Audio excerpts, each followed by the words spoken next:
Let me go check to see this is on landscape mode.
I have crusty bread.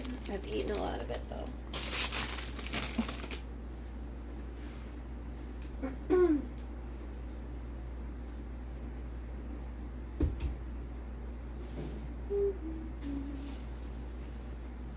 I already have some shallots chopped.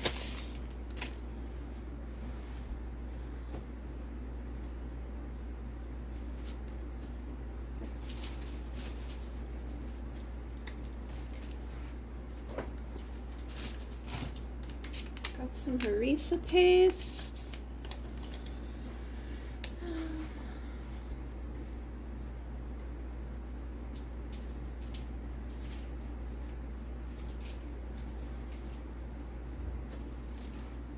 Garlic, shallots.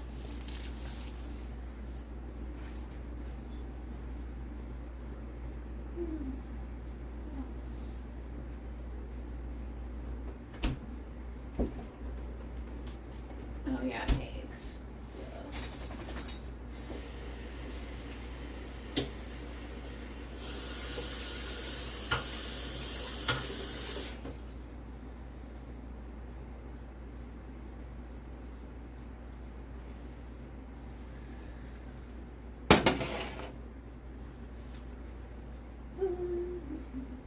Got all the spices.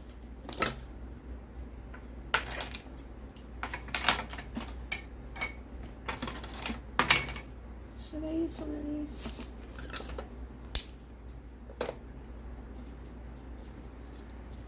This always helps me chop my spices better.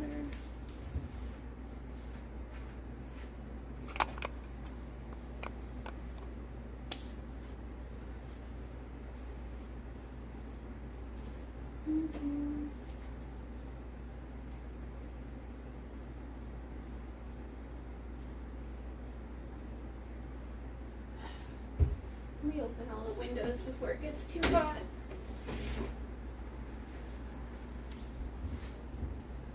Hey, Snooter dog, what you doing?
Spice went up my nose.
These started to grow.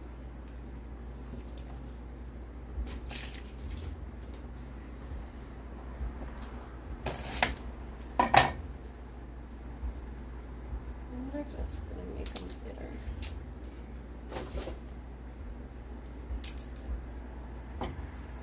It doesn't look right. Here, let's just pop the part out.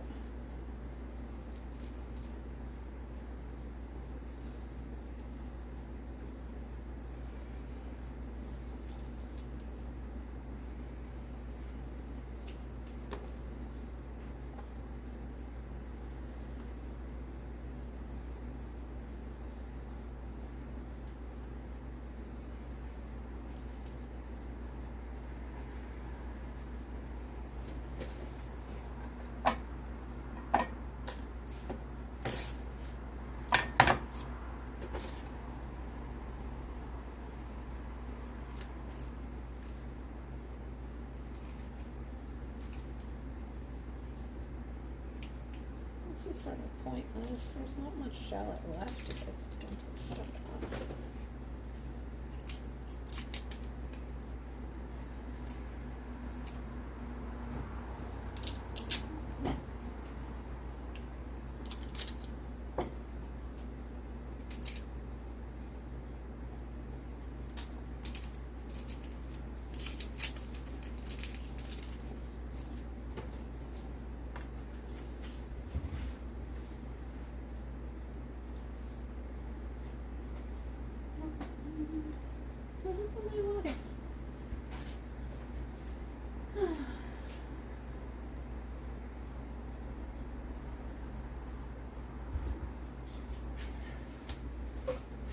Welcome to the stream, by the way. If you're watching, we're gonna make shakshuka. I've never made this before. I just really like all the veggies that go into it, and I love chopping up veggies, so that's what we're doing.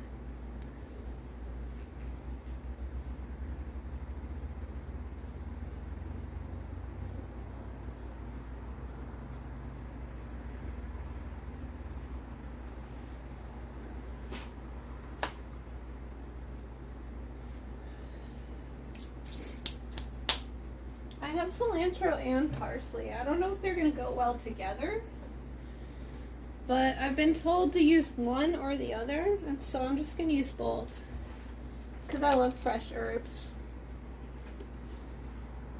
Hey, Snooter Dog, what you doing? You can see her in the corner of the screen. Hi. No, there's nothing you can pick up from here. I'm making sure no onion fall on the floor, because you can't eat onion. Doggos can't have onion. Hi, Snooter. You're a good girl. I can't pet you too much. I gotta keep my hands clean. Yes, Snoot.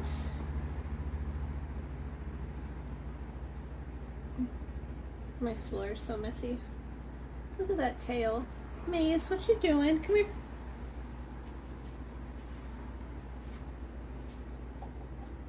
She's chewing her bone.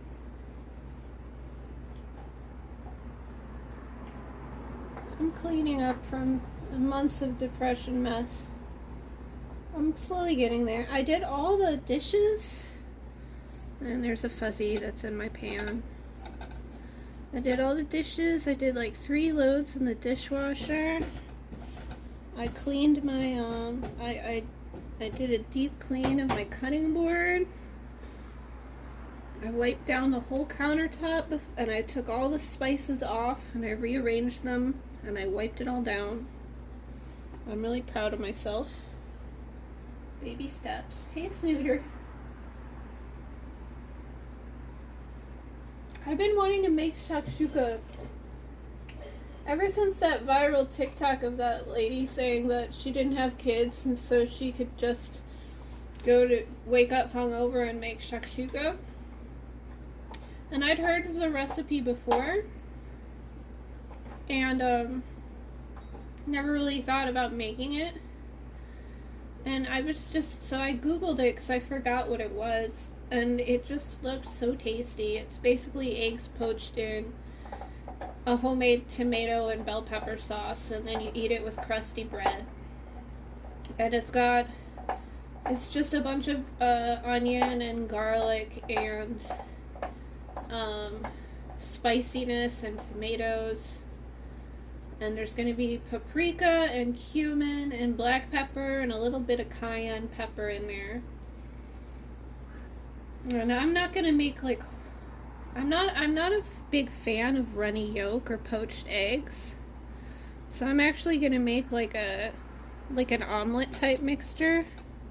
And then just make like little omelet balls in there. I'll still poach it, but I like my yolks cracked. I like them mixed in a little bit with the whites. I don't like them completely separated.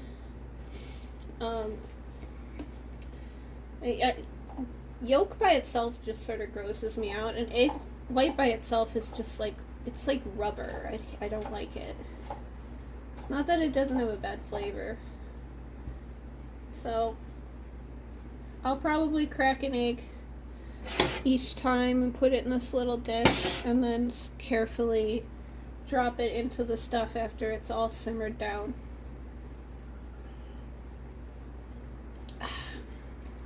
Sorry, I'm getting water. So I've already chopped, I only had half an onion, but that's fine.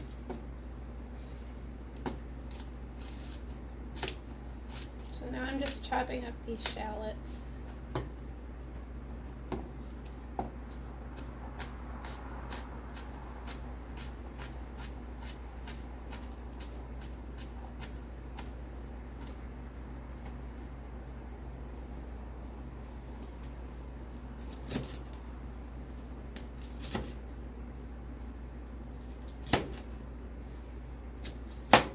This doesn't help that I'm right-handed, so like the hand holding the onion is obscuring all the chopping that I'm doing.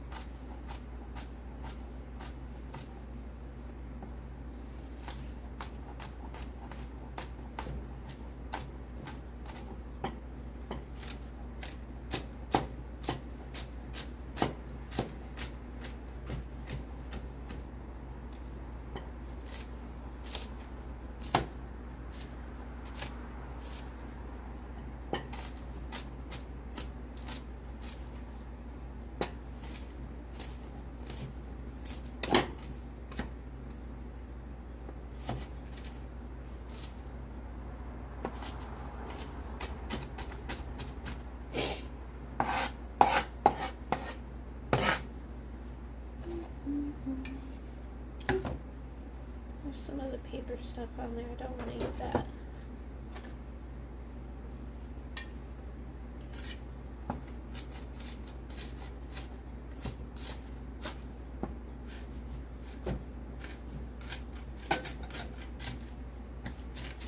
These rock and chop things are great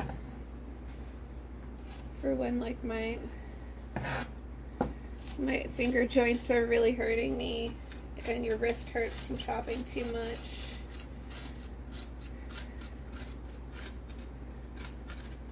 I had these long before I got this fancy butcher knife, which I also really love. Because I needed pizza cutters. That's actually, they have a dual use, and they do a great job cutting pizza, way better than any of those wheeled pieces of shit things that would just, those things that would just get stuck like the second that you use them. In restaurants, the way they cut the pizzas, they have a really big rocking knife, and they just rock it back and forth across the pizza. So I think that's pretty goated in terms of how to slice pizza. Not a little like rickety little wheel thing.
I feel like they're probably not going to be as sweet because they've started to sprout.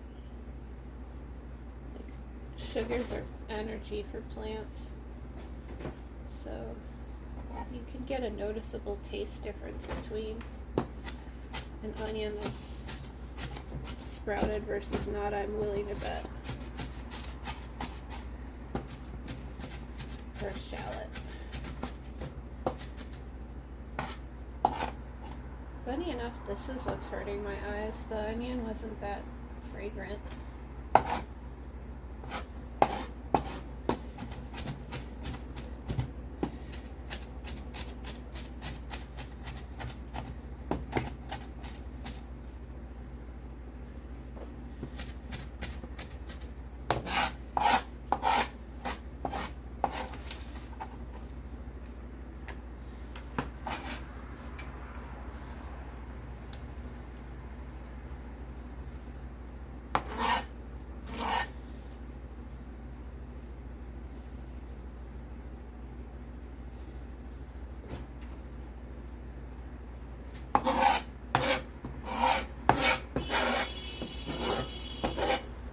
love living right next to a busy road.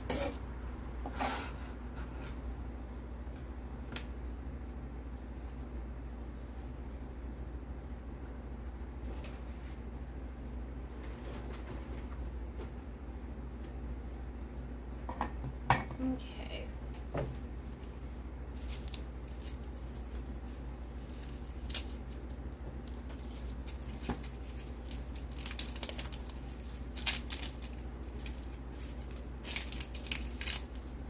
It's a huge ass fucking garlic.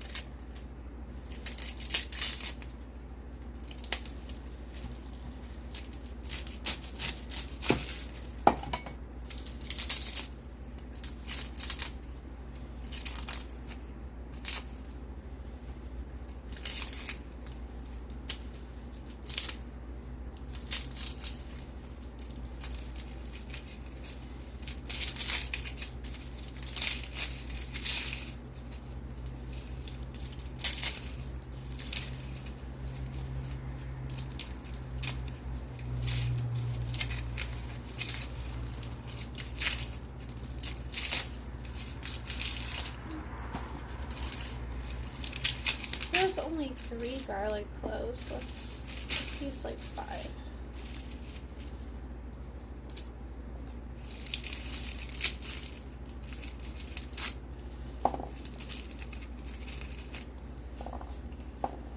This is 2. This is just 1.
I don't think this is sprouting. I think it's just really green.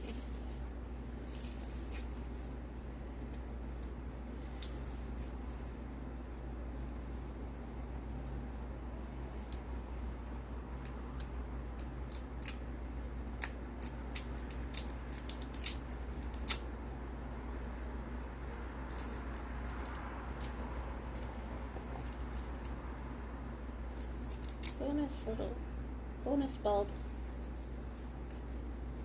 Small. Yeah, this isn't sprouted at all. It's just greenish. Maybe it's very fresh.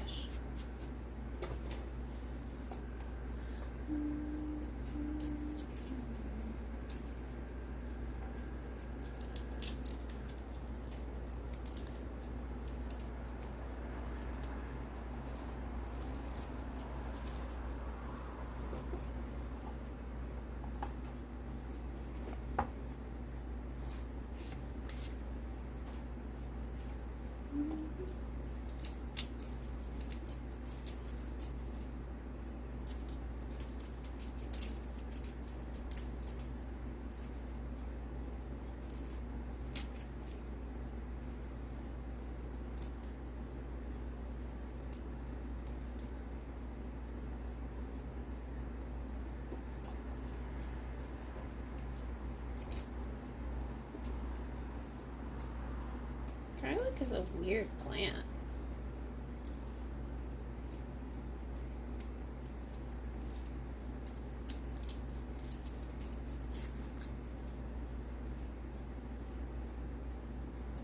It's also got a lot more like sweetness to it than you realize.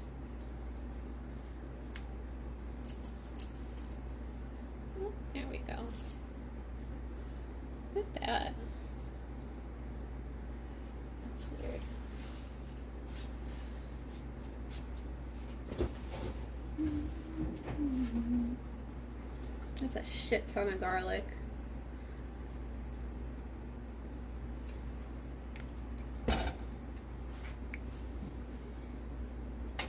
I need to make garlic confit, which is basically just roasting garlic and olive oil for a long ass time until they just, like, the cloves just are like mush, and then you use that mush like butter and you spread it all over bread, and it's delicious.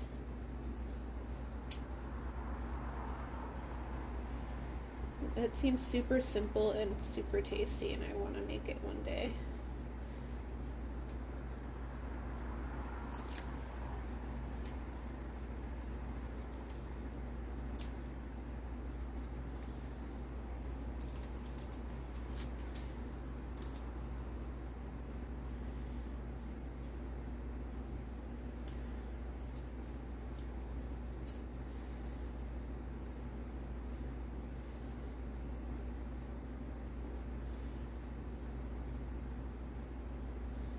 Alright, there we go.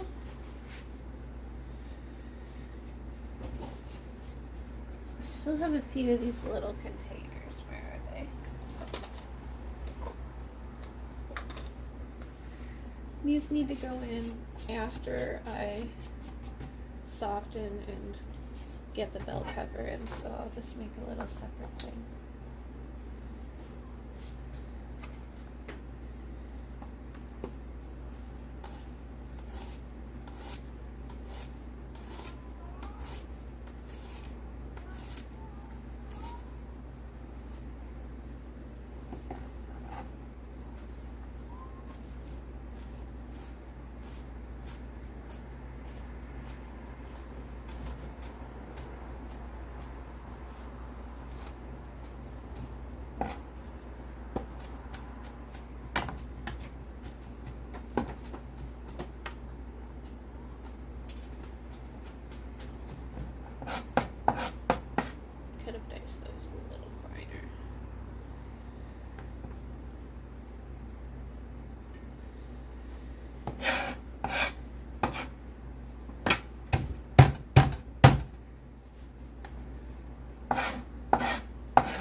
Smash that garlic.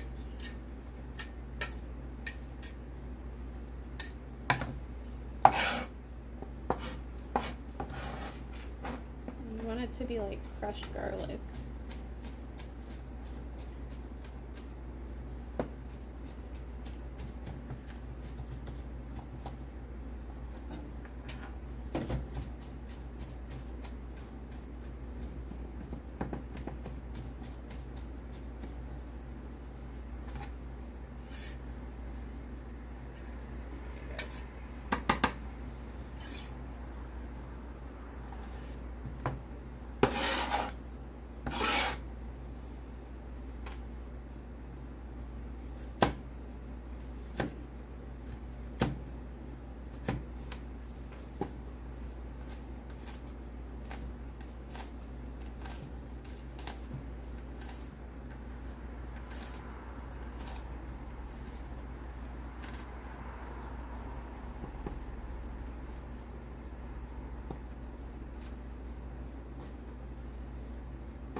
I'm just taking my sweet ass time. I'm a slow chopper. I enjoy it though. It's sort of a stem.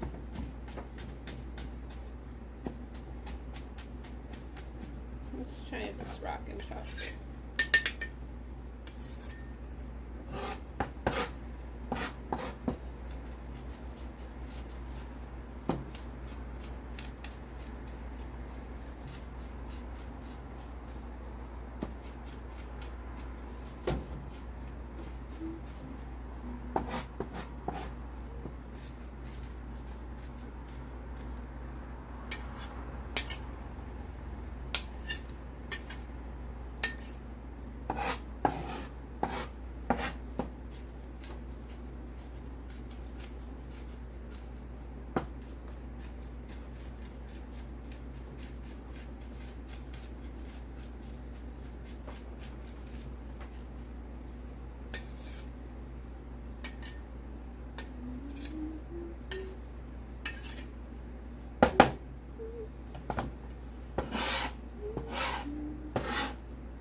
I think it's pretty much even between the two.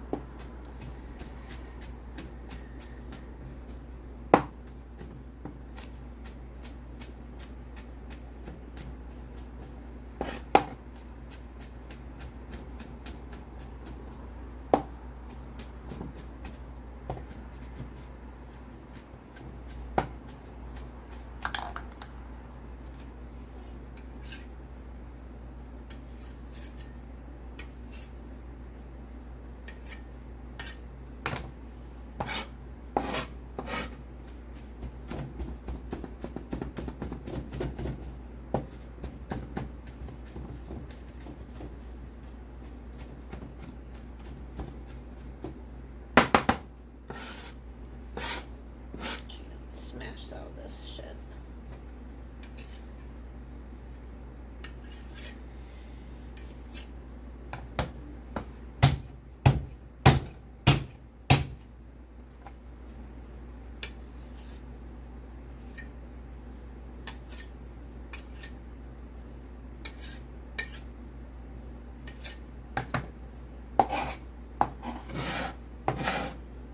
Okay, that's a shit ton of garlic. No matter how big or small I make this dish.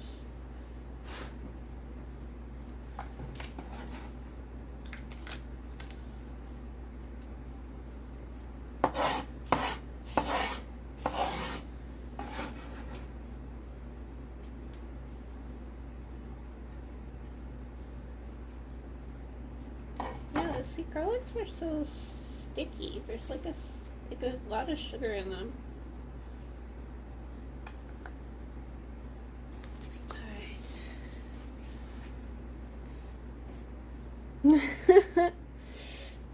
Thank you, Blue Slide Park. Thanks for the gifted subs and playing the Owen Wilson WoW. I don't actually think. Hopefully, I don't know if it played. I don't think it can play when. I'm not sure. I'm not sure if it can play when I'm on like a Streamlabs app thing. I hope it did. If it didn't, I'll play it for you next time I stream from my computer.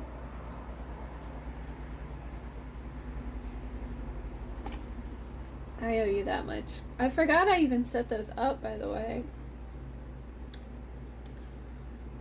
Where did I? Oh, I think it was on Prez's stream, because someone like made like a fart noise go, and it was like 30 seconds long, and I was giggling like a dumbass.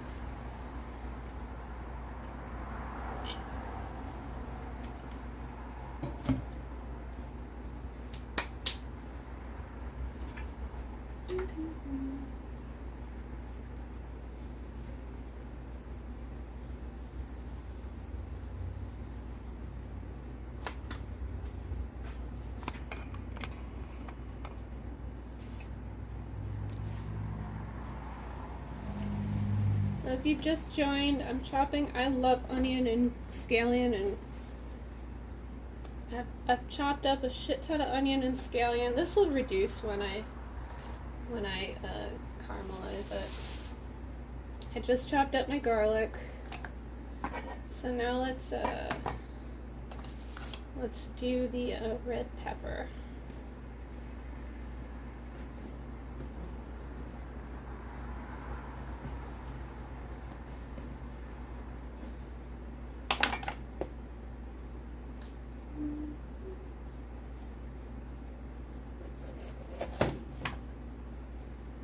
All the recipes I found basically say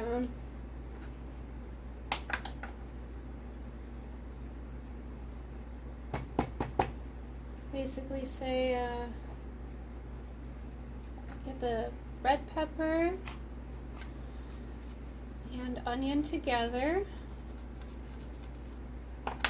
and saute those until tender with the spices, I believe.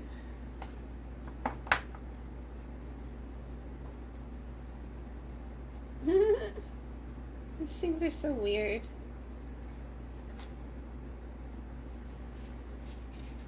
Sometimes you find like a whole second pepper that is inside the bell pepper. Yo, dog.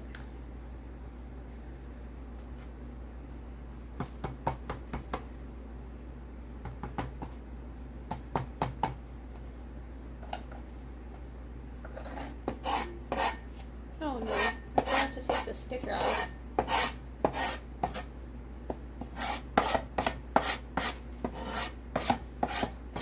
I caught like 3 of those.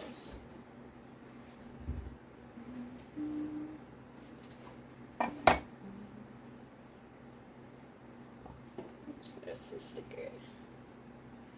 Canada.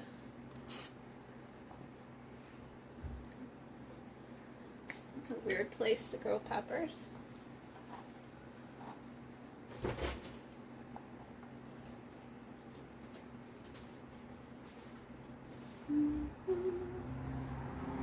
Welcome to the stream. Looks like a couple people joined.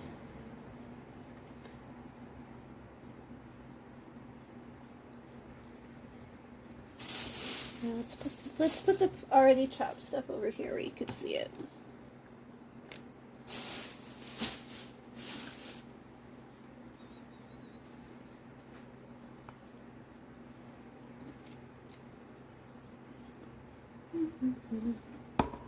So normally it doesn't call for shallots, but I have shallots.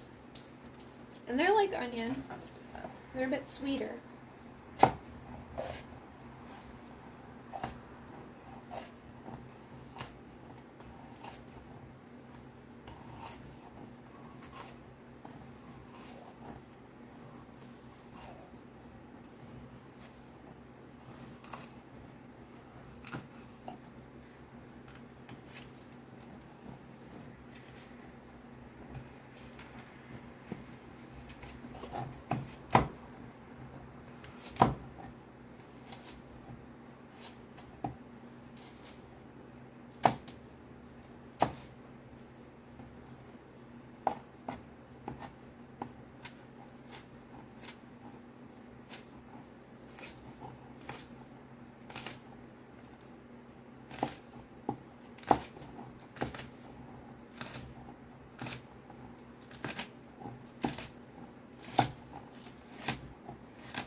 a sauce that basically is like instead of using tomato paste, you use roasted bell pepper paste.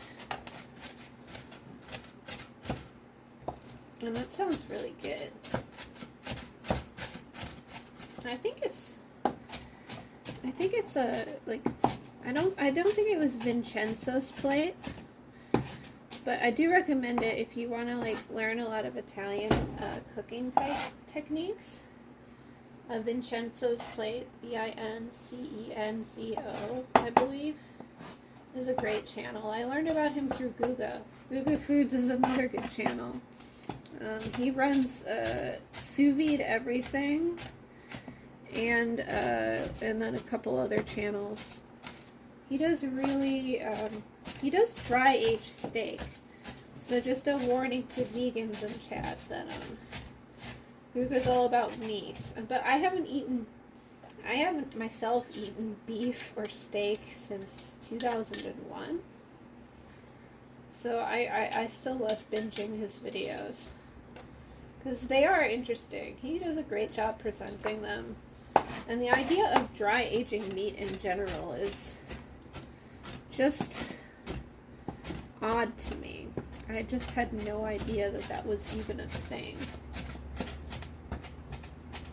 But I don't think it was Vincenzo's plate that I learned about this. I think it was some other suggested channel that talked about, like, it was like a creamy pepper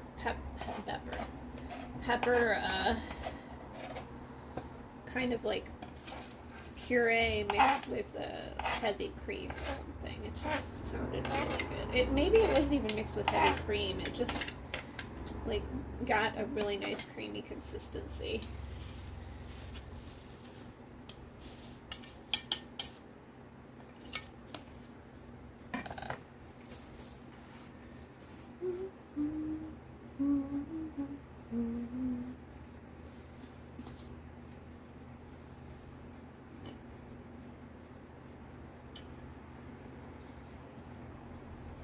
So I've never had shakshuka before. Ooh. Oh, I haven't been streaming that long. Only 50 minutes. I'm taking my sweet ass time. This shouldn't take terribly long to cook. I'll probably simmer it for longer than it calls. All the recipes say like 15 minutes. And then, also bake it in the oven, which I'll do, just to get the eggs fully poached. But, yeah, I'll definitely,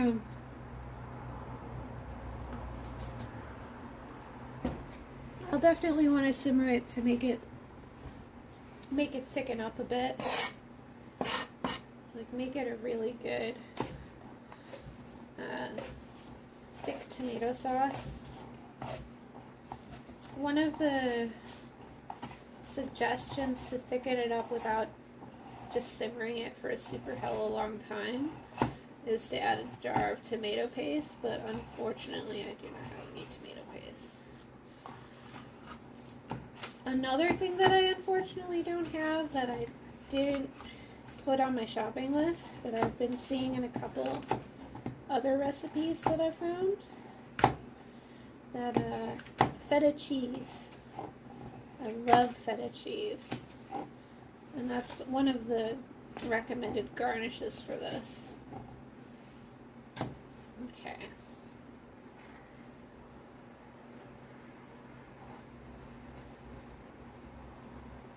But it still sounds tasty even without cheese.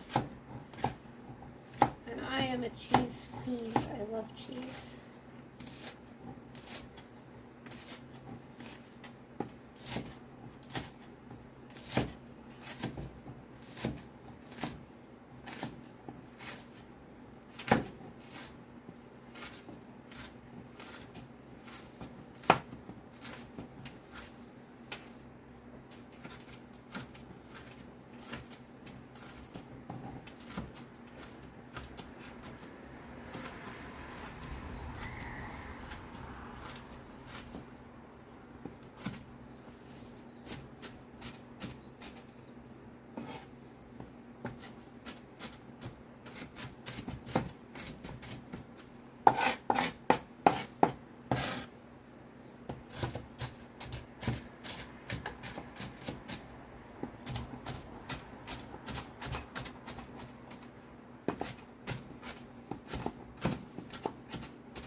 Okay.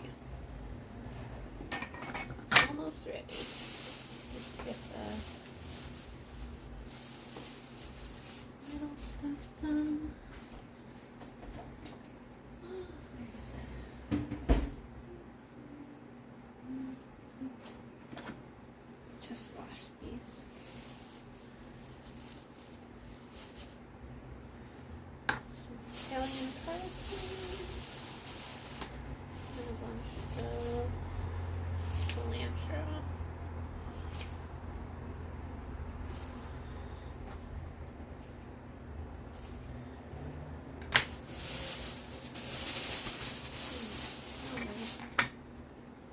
If you don't like cilantro because it tastes like soap, that's unfortunately just a mutation, or maybe not a mutation. I don't know. No, it's a mutation, I think. There's actually a taste receptor that only like half, or not, I don't know this exact percentage, but there's a taste receptor that a decent population of people have, where they taste something in cilantro that is soapy. So it's not even your fault if you don't like cilantro. I love it. It doesn't taste soapy to me. It tastes sort of metallic, which I didn't like too much the first time I had it. But you get a craving for it, especially after eating Chipotle for so long. Their cilantro lime rice is amazing. It's so simple, but it makes it so much better. Hey Snoot, you okay, Mace? I'm not talking to you, Pupper.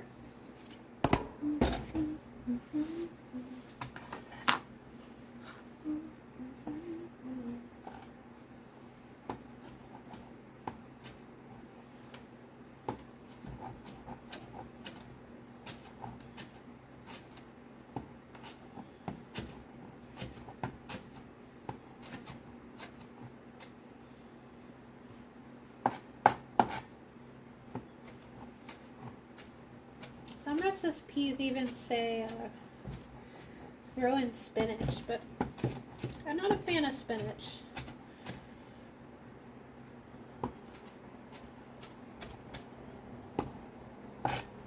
Pretty much the things that I'm not a fan of are things that that both the texture and the flavor are just not good to me. And spinach is one of those.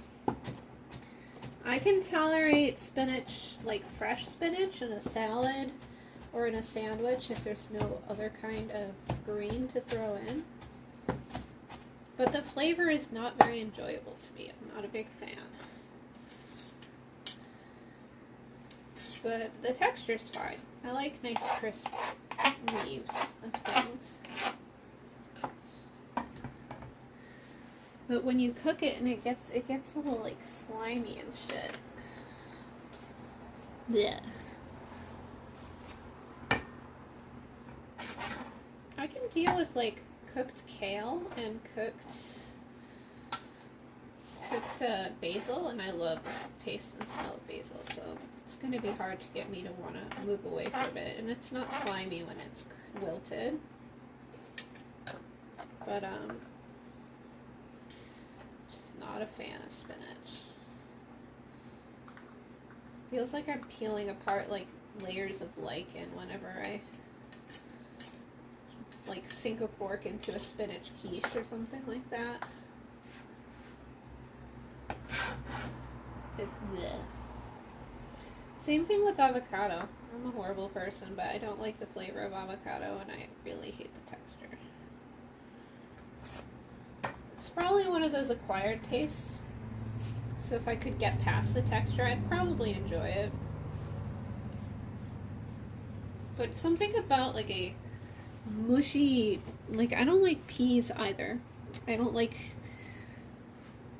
pea pod, like snap peas are good, but like the whole pea pod things, but or like really fresh like lightly cooked peas where they still have a crunch, but like the flavor of peas is, I could go without that, and the texture when they're really cooked and smushy, no.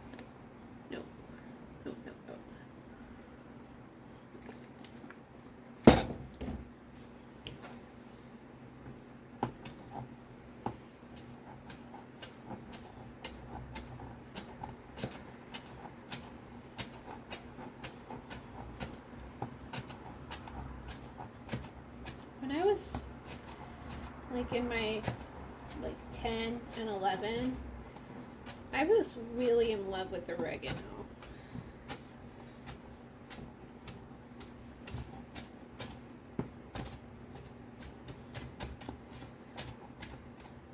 If you've never tried it before, dumping a little bit of dried oregano, like seasoning into your eggs, is really tasty. It's very strong, so don't put too much. I've never worked with fresh oregano though.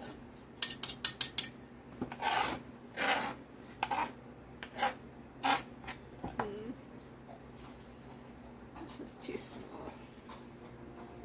I don't want to waste like another dish.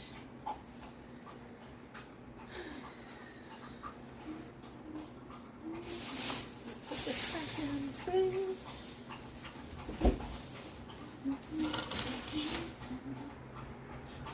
Get the Yankees out.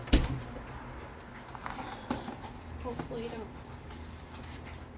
put them over here so I don't push them onto the floor like a cat.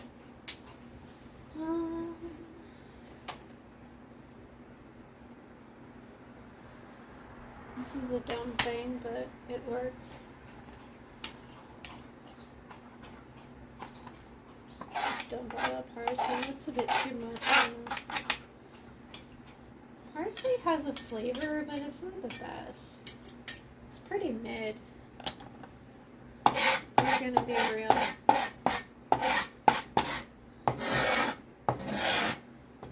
It's got a bit of a bitter tinge to it. Okay, I think we're ready. So, first things first. Let's see. I'm gonna go get this open.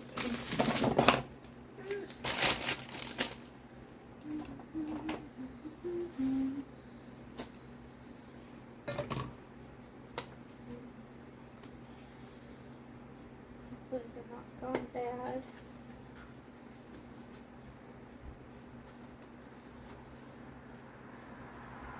I don't know how to open this like juice box of tomatoes. I'm doing this off screen so it's not embarrassing. Okay, they're easy to cut into.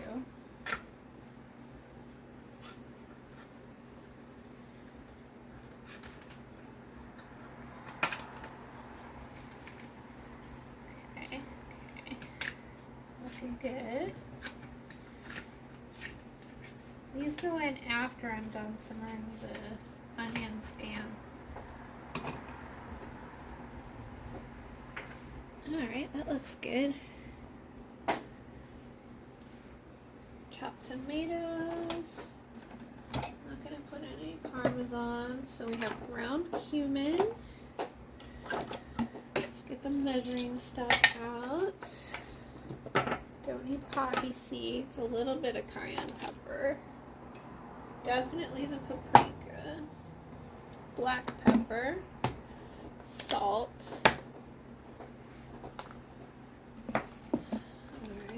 Onion powder? No, we do need harissa. I'll put this next to the tomatoes so that I put it in when I put the tomatoes in. Let's move the crusty bread. I have eaten so much of it. This is really good bread. I'm gonna get like the Panera bread from the grocery store, but it was like $8. So I decided to try the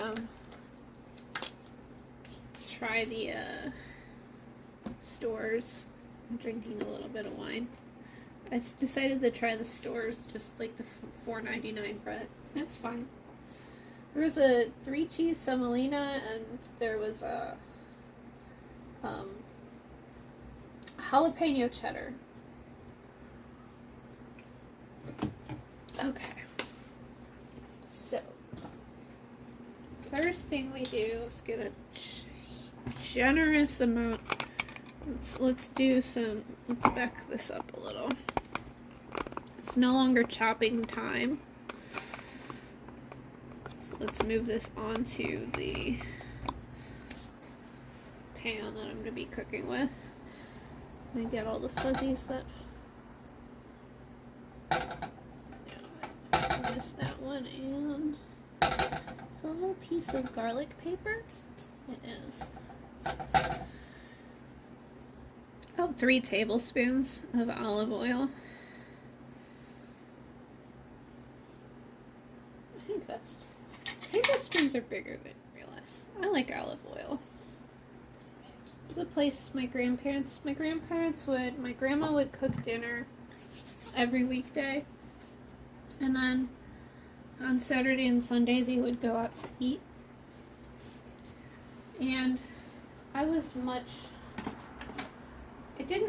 I didn't really kick in until I was older, that constantly asking them if I could go with meant they had to spend more money and buy me food. But I never ate terribly too much, and I didn't even think of it like that. I just thought of it as spending time with my grandparents. My mom would never come with, unless it was like a whole family event thing.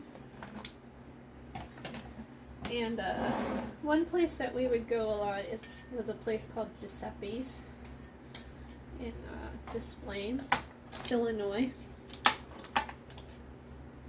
That's where I used to get I think they were clams. They were baked clams. Like, I would be like 4 years old and order the fucking baked clams. They were godlike though, so they were all in the shell. Like, I could not eat it today. I was like 6 or 7 when I learned how to read. When I don't remember learning how to read. I just could one day. It was between kindergarten and first grade they taught us how to read, but it was like super fast. We all picked it up really fast. And, I lost my train of thought. Shit. Fuck, I forgot it. Too much wine. Oh, Giuseppe's. That's right. and clams. But they were like half clams with olive oil and breadcrumbs in them. They just had a great flavor, and I also loved I love the texture. I love the chewiness, so it's a bunch of umami and a bunch of like fun chewiness. But then I read like a Charlie Brown book. Like there were all these Charlie Brown science books. Let's turn the heat on. Especially when I was like stuck in the hospital for testing and in waiting rooms and shit. I had a lot of those sort of Charlie Brown science books because this was the 90s. I should see if I can get like a set of them off eBay. They're probably like $15 for the whole set tops. But like there was one that had the whole anatomy of a clam in it, and so then I would like eat clam chowder and I would like recognize the siphons and all this other bullshit that you don't want to be thinking about when you're eating something tasty. So Charlie Brown ruined clams for me. They are pretty interesting though. I actually had to relearn all of that when I taught undergrad anatomy and intro to biology and shit. And we had an anatomy lesson on mussels and other kinds of shellfish. And it is an interesting sort of, like, we would do dissections of, like, each phylum that we would go through, and so this is for phylum Mollusca. So mollusks include clams and mussels and oysters and scallops, but it also includes things like octopus. And,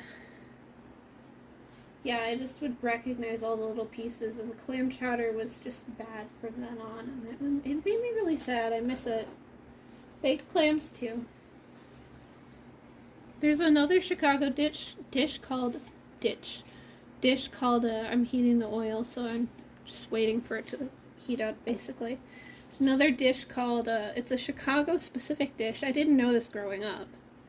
I love it, though. It's called shrimp de Jean. And it's spelled like D-E space J-O-N-G-H-E or something like that. And it's basically shrimp and just the worst possible things you could put on it. But it's so delicious. It's like the butter chicken of white people food. Is how I would explain it. Because it's one of those dishes that salt solidifies when you put it in the fridge to eat the leftovers later. Like, it just turns into a solid piece of, like, butter. And it's because it's mostly butter. It's, like, usually in, like, a personal cast iron type skillet. And it would be a bunch of shrimp. The shrimp wouldn't be breaded, because I think that would be sort of, like, overkill. They didn't need to be breaded because they were underneath just a pile of breadcrumbs and a shit ton of butter, and then like baked for 10 minutes until all that shit just got really delicious and salty, and it was just pretty much just butter, breadcrumbs, and shrimp. But it was like one of those cheat meals that you'd get for like your birthday or something. Chicago food's good. It's a lot of like classic Chicago food you wouldn't realize is Chicagoan, and you might not have heard of until you try it. Like jardinera is great. Most other places, if they do like the old Chicago pizza place, they call it a hot pepper mix. But it's the same thing. If you've ever had spicy, like just a mix of peppers and carrots and like white cauliflower and celery and onion and shit in like a spicy oil, then you've pretty much had jardinera. It's like muffaletta, the New Orleans thing. I think I'm saying it right. Sort of like that, but it has a spiciness and a lot more salt to it, and we use it like a condiment, and it's a great pizza topping. I could talk about jardinera all the fucking time. Let's see. This is still cool. Oh my fucking god. I turned the wrong burner on. I'm such a fucking dumbass. Okay, it's gonna take a little bit longer. It's cool, it's cool, it's cool.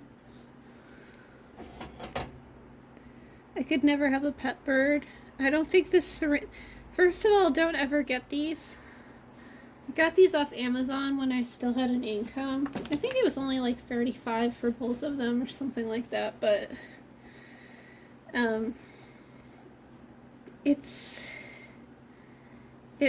not as non-stick as it looks. It's like this ceramic coating, and it will be non-stick as long as the butter and the oil sort of stays there, but if you're making things like pot stickers where you have to boil the water down and steam them and everything, they'll usually stick really badly and there'll be like a burn. Not great for scrambled eggs. I can't really get the gross part about the edges off. And this is just gonna happen and there's no way to clean it off. Like, this has been through the dishwasher and soaked and everything. This shit is just burned on and it looks like awful. Hey, Denny's at 4 a.m. Muffletta is the sandwich, olive dressing. Oh, okay, alright, oh, there's olives in it. That's why it's a bit more mild.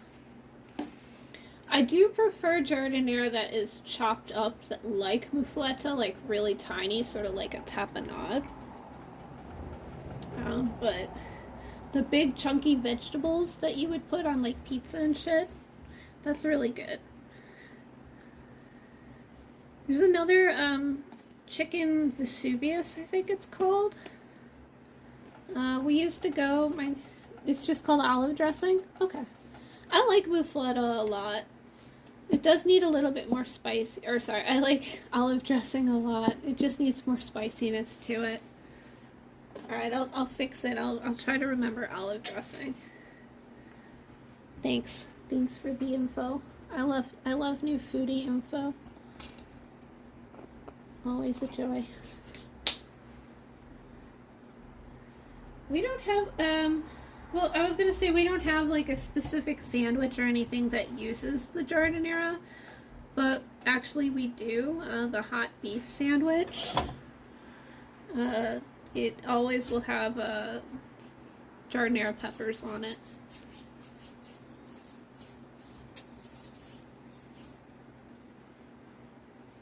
So if you ever get Italian beef, that's the hot pepper spread that they usually put on it.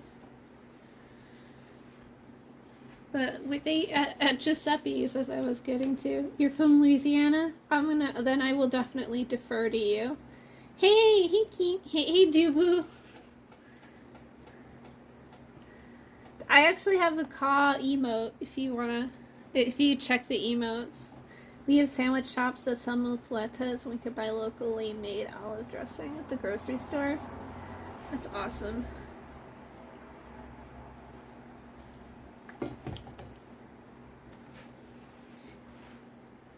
I think we can probably start sauteing these. This is going to be mostly onion and pepper. I'm fine with that though.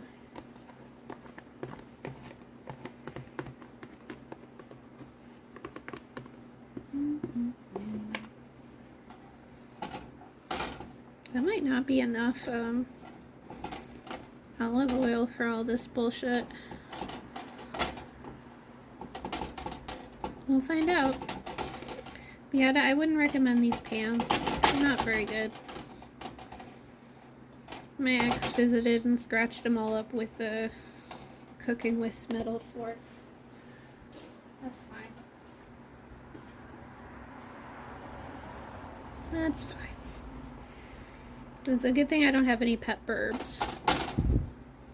Never been to Chicago. Always get tickled that every place in the States has a regional food. Yeah, it's interesting.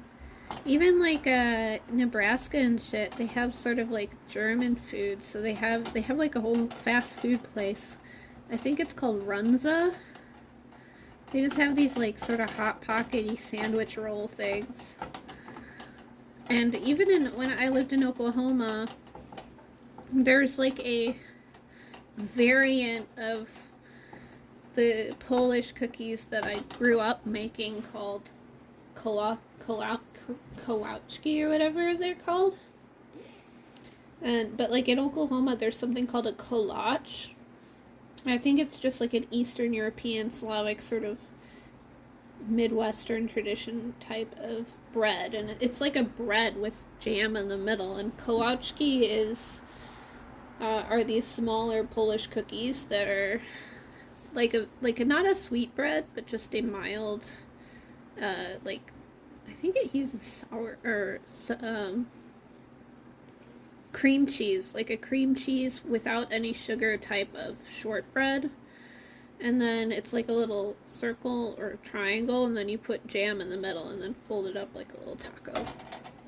So it's, as long as there's jam and bread in it, it's basically like a variant of that. But it's interesting that that was like that was part of like Oklahoma, like I think it was like the state dessert or something.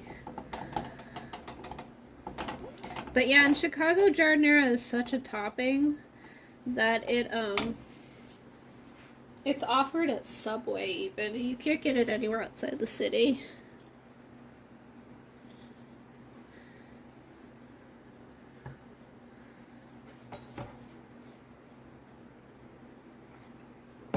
But yeah, there's a place called Villa Venuti's, and they had chicken Vesuvius. It was called. I think I loved it because of the name on top of how delicious it was.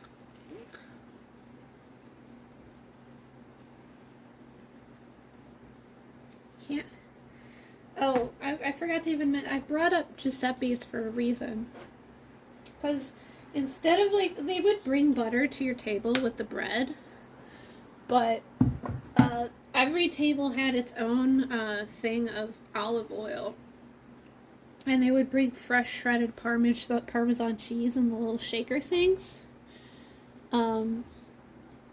Instead of like bread and butter, you dipped it in olive oil. I would dip it in olive oil, and then I would dump the shredded cheddar or Parmesan cheese on top. And I actually preferred that to any fucking bread and butter type thing. You go to Louisiana or Texas, kolaches or sausage pastries. Yeah, it's some kind of pastry with something in the middle.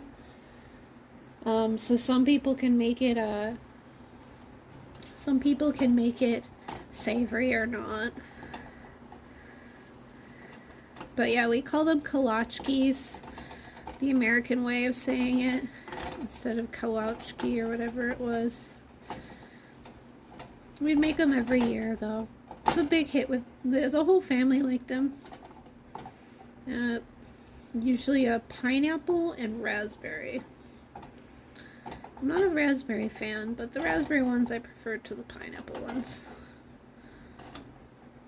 And then the sweetness comes from the jam and the powdered sugar you dump on top after they're done cooking. If you go to the Midwest though, they're sweet pastries. Same name. Yeah, I think it's just sort of just how they're made, because I don't speak Polish or anything like that, but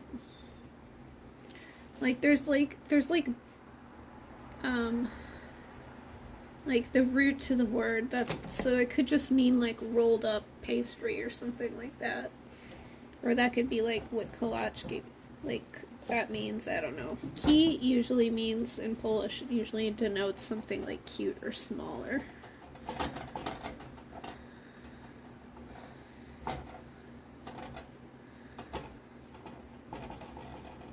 But yeah, that was the one restaurant that had I was like always into the olive oil, and they usually had like whole chunks of herbs like in the olive oil container too. Just looked really choice. It's interesting that Oklahoma considers themselves the Midwest. Like I moved to Oklahoma from the Chicago area, and they still refer to themselves as the Midwest. Whereas, like, in Chicago, the Midwest would be, like, Iowa, Missouri. At the most, Missouri was the most west you'd go. Missouri and Iowa. Illinois, Indiana, Michigan, and Wisconsin. Sometimes Ohio and Kentucky. but it depends where you are.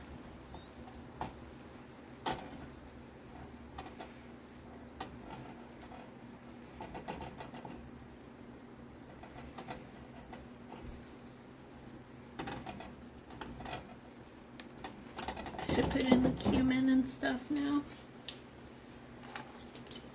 Let's see, 1 teaspoon, let's do half. So it's 4 to 2 to 1. Paprika is 4. That's what my friend told me. Let's do 4 half teaspoons. Oop, I like pooted that onto myself. Paprika was not a spice my family would ever use. I don't think my mom was a big fan. Here, let's see. 1,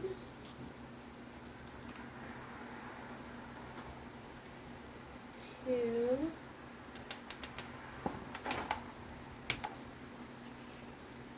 let's just put in less than that to start out with. It's easier to under-season than to over-season. Alright, that's the paprika. Oh, why won't this open? Asshole. Now we have the cumin.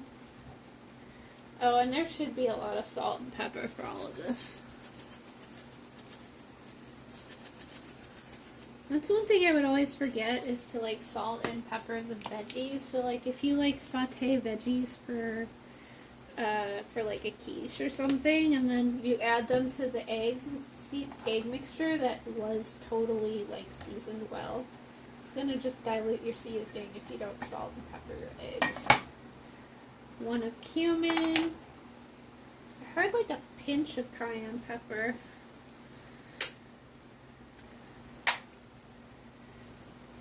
How spicy is this shit?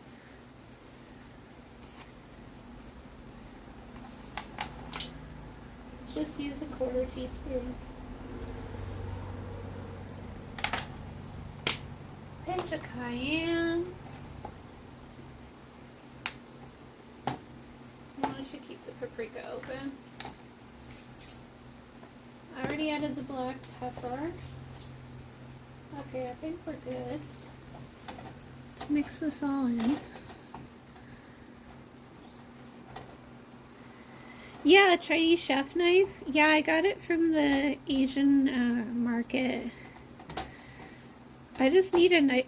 It just looks like the traditional just butcher knife, and I loved how it looked, and it actually is very ergonomic, if that's the word. It works well. It has a good feel in my hand. The weight distribution feels nice. It's easy to use. It's as easy as these rock and chop blades. Like, now I just will only use this for pizza. Because I actually, it's about the same to make between them, but it's somehow still a little more enjoyable than this one.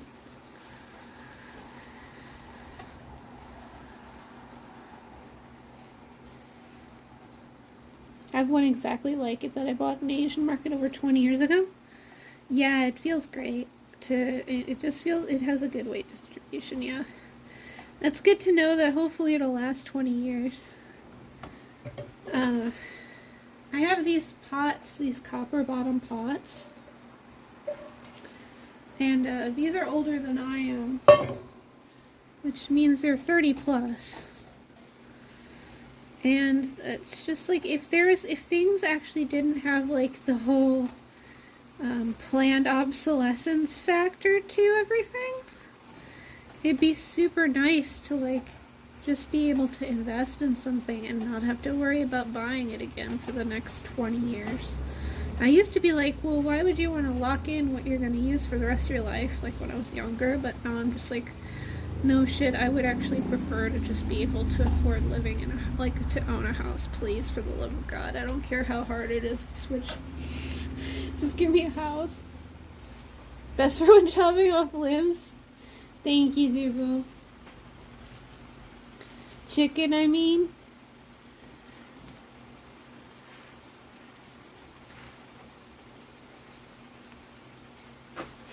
Just gonna let this fucking simmer. Thanks for joining me, by the way. I did like some random ass streams like the last 2 nights, and I think I had like top 1 viewer. I really felt like shit, man. I have a cast iron and a Calphalon. Okay, one thing about cast iron skillets and making shakshuka that I just want to like warn everyone with, if they have a nice, I don't even care if it's I've found things that said if you have a well seasoned cast iron skillet, it's okay. But no, just a warning.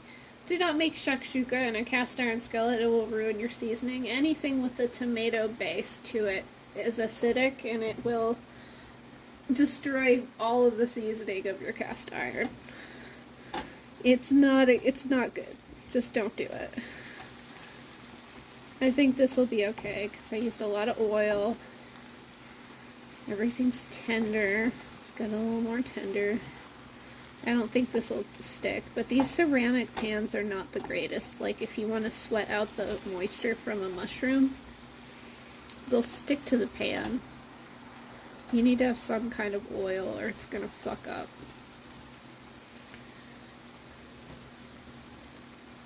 You can do you can't do tomatoes in a cast iron. One thing said unless it's super well seasoned, then you can, and I'm like, no, that sounds like you should do it even less because you don't want to ruin something that's so well seasoned. I don't know. I don't have a seasoned cast iron skillet, unfortunately. Let's try this out.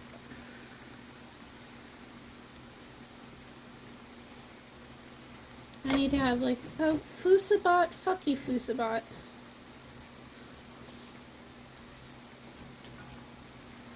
It needs way more salt.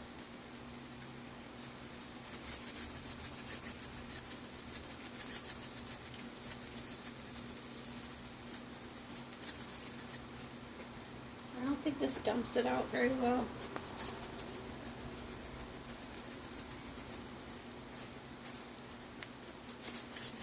Just too much salt.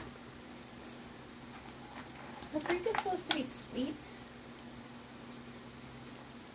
A bit of a bitter flavor. Cumin. Okay, I know what cumin is.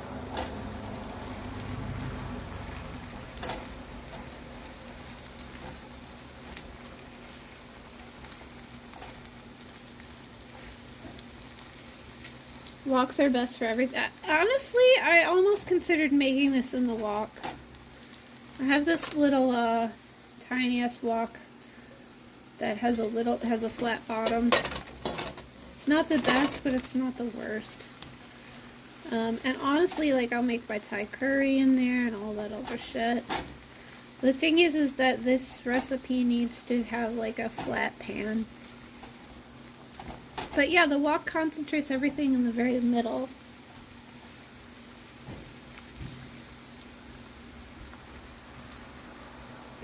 Alright, I'm going to add a little bit more paprika then.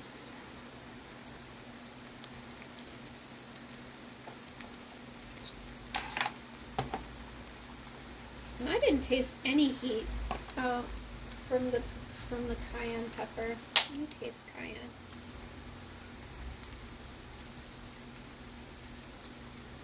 Yeah, it's not, it's spicy, but it's not super hot.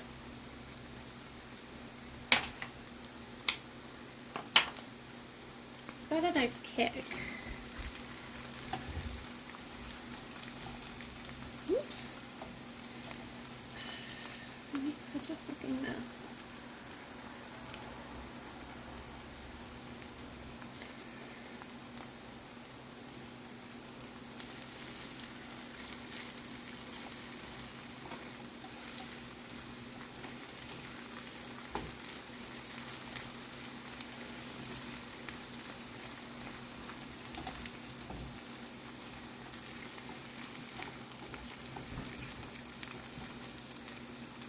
There are people, like, there's a bar across the street. I guess it's popular just because it's in such a residential sort of area. you can just stumble to it, I guess. I don't know. There were people just super screaming at each other earlier. It was sort of wild. Like, don't you goddamn touch her, or some bullshit like that.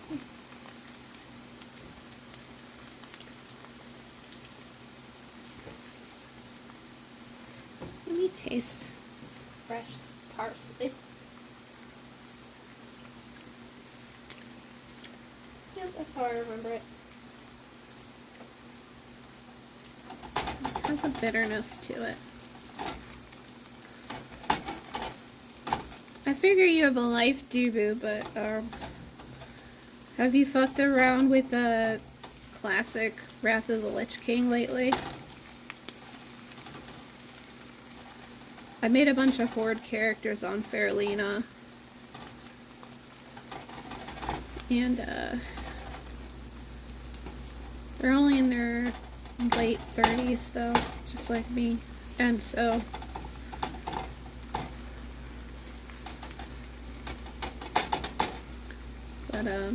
I miss Wrath content. If I'm truly gonna pick like my favorite X pack, it was 100% Wrath.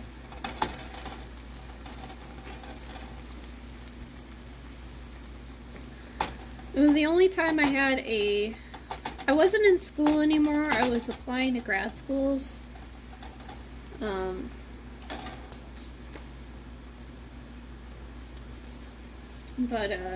So I actually had like a lot of time to play. I was serving tables and banquets and shit. So wasn't making bank, but I was at least bringing something home. But a friend who worked at Blizzard actually gave me a free year. For that, when that X-Pack was live, when it was newish, to be honest, because it's been like, I think it's been like 3 or 4 X-Packs of World of Warcraft where I haven't gotten it at midnight, which, embarrassingly, I did, even for, Cataclysm. No, wait, no. I got that one as a gift, but I definitely got Wrath of the Lich King the night of.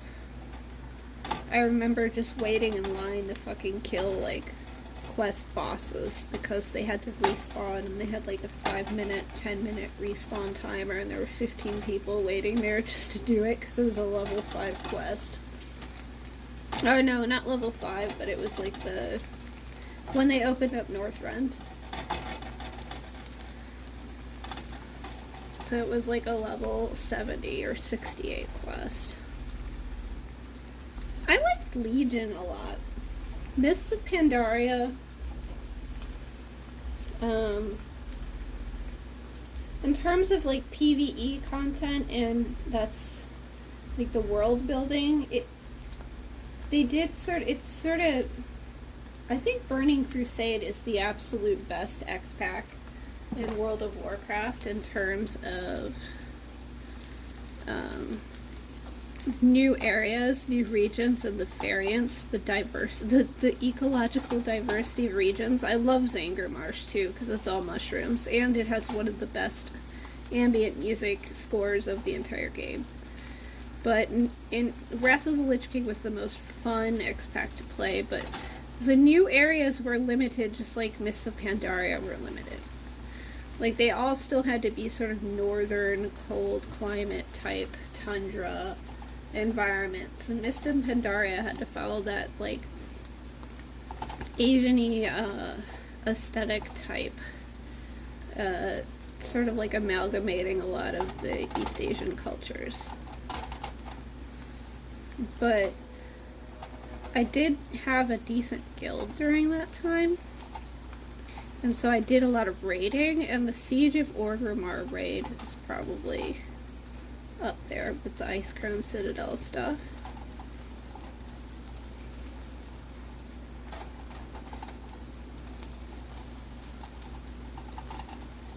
And I think they've only had the Icecrown Citadel stuff is still on public test rounds right now. For the Wrath Classic stuff that's going on. Let's see how this tastes now.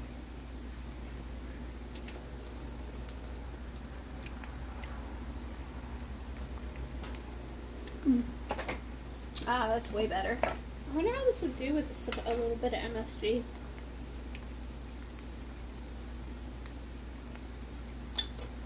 Alright. Now it's gonna fucking slap. This is getting nice and caramelized.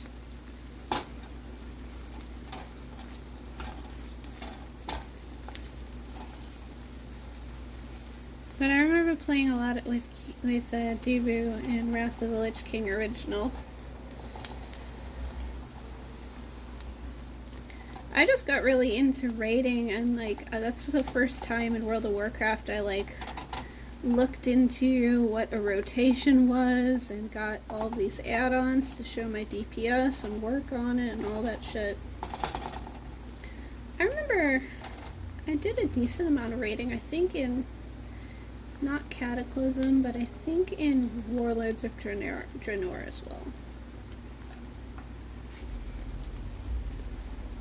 I think the Horde really got shafted for that X-Pack, because I could not stand the garrison for the Horde. It was nice at Christmas time, because it was like this winter type,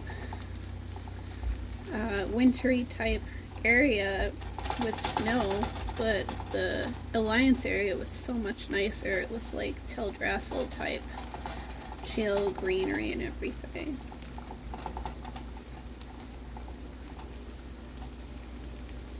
But it was in Wrath of the Lich King that I finally tried something other than Hunter.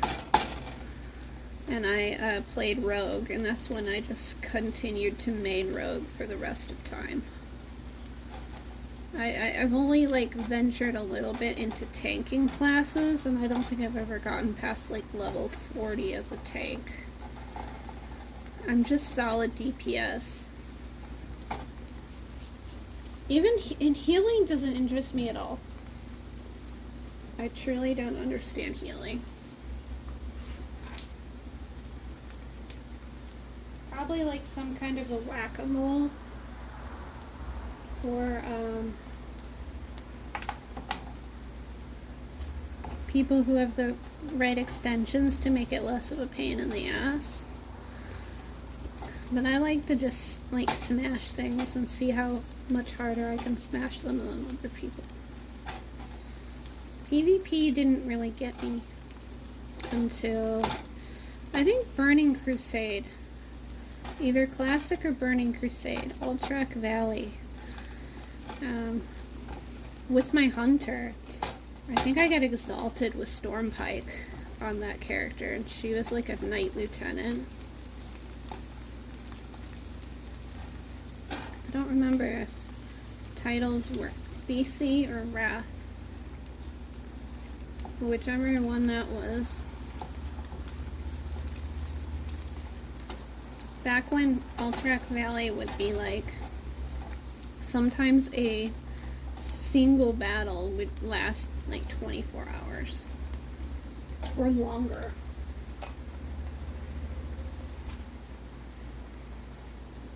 Should have been really obvious how autistic I was a long time ago. Or anyone that would sort of enjoy that type of thing or look back on it fondly. I don't think it's possible anymore to have a multi-day Alterac Valley.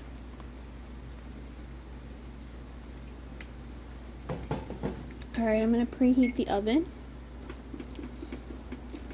In case using a lid doesn't poach these well enough.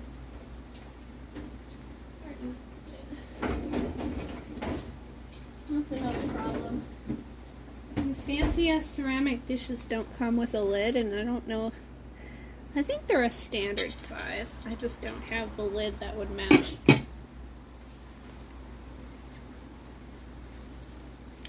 But yeah, if you're not using a lot of oil or non-stick stuff, shit's gonna stick to this. Though I'm sure it's easy to deglaze. You pour a little alcohol in.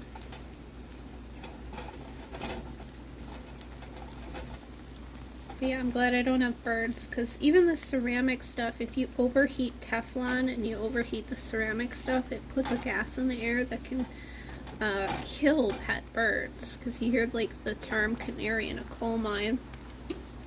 The reason they would keep canaries in a coal mine is they're much more sensitive to much more minor chemical changes in the air. So if there is a gas leak, the canary is going to die well before it becomes extremely hazardous for the workers, which is really sad and shitty for the canary. But that's where that saying comes from, because they would actually use them as like a gas leak detector before we had electronics and bullshit that would do that kind of thing.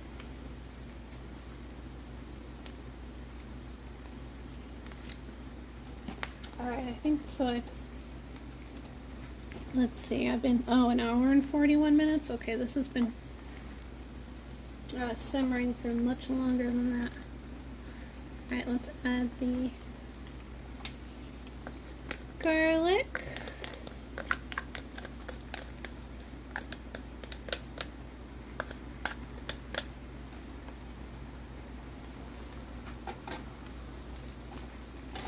Every recipe says add the garlic after you've reduced and caramelized the onion and the red pepper.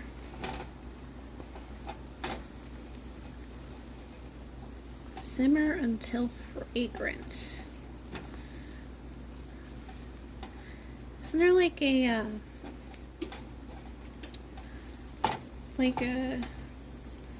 they've done like focus group shit on advertising food, and crispy is like one of the best words to like convince people that your food is delicious and makes them want to have it. Crispy is a really good descriptive word to use.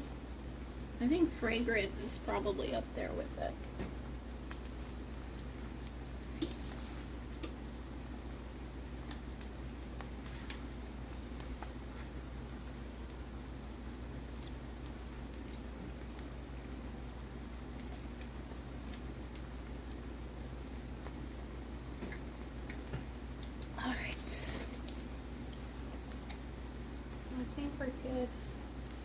On cumin and paprika, and if it probably will need more once I put the tomatoes in, because they don't have they don't have a salt component, so I'm gonna need even more salt.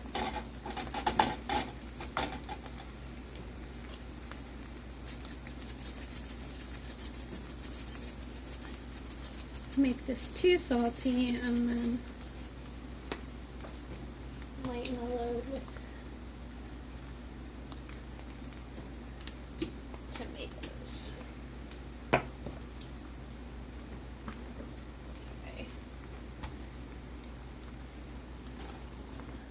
Ooh. Okay, now we're good.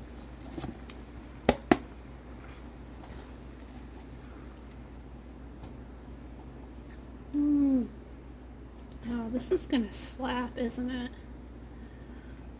This is like for like 2 or maybe 3 people. I'm single. Get over here. At least 2 people. I'm also poly. So it's all good. Probably have to turn this up a little bit.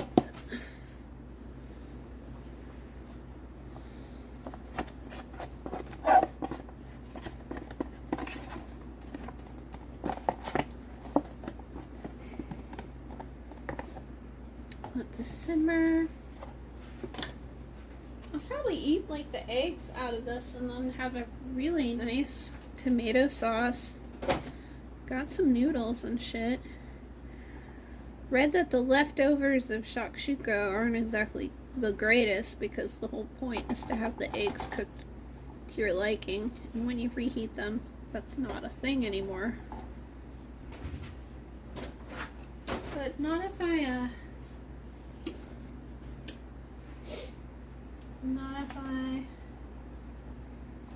just eat the eggs out of it. Let's move this cilantro and parsley.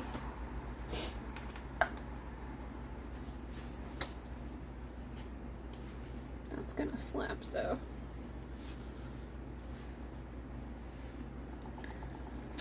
Actually, let's turn it up to like medium-high heat.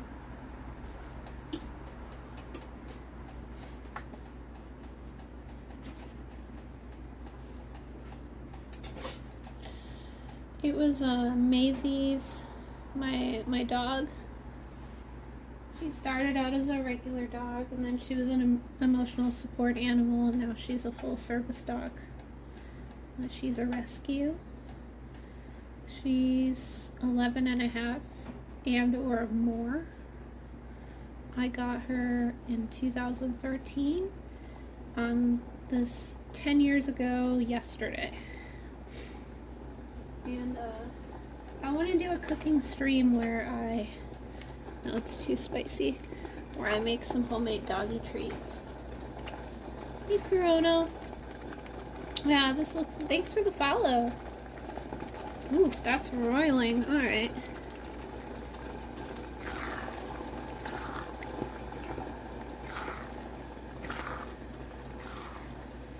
But yeah, I think I might do like a homemade doggy treat stream just to get her some treats to celebrate. She's had, I'm thinking it's a low blood sugar thing.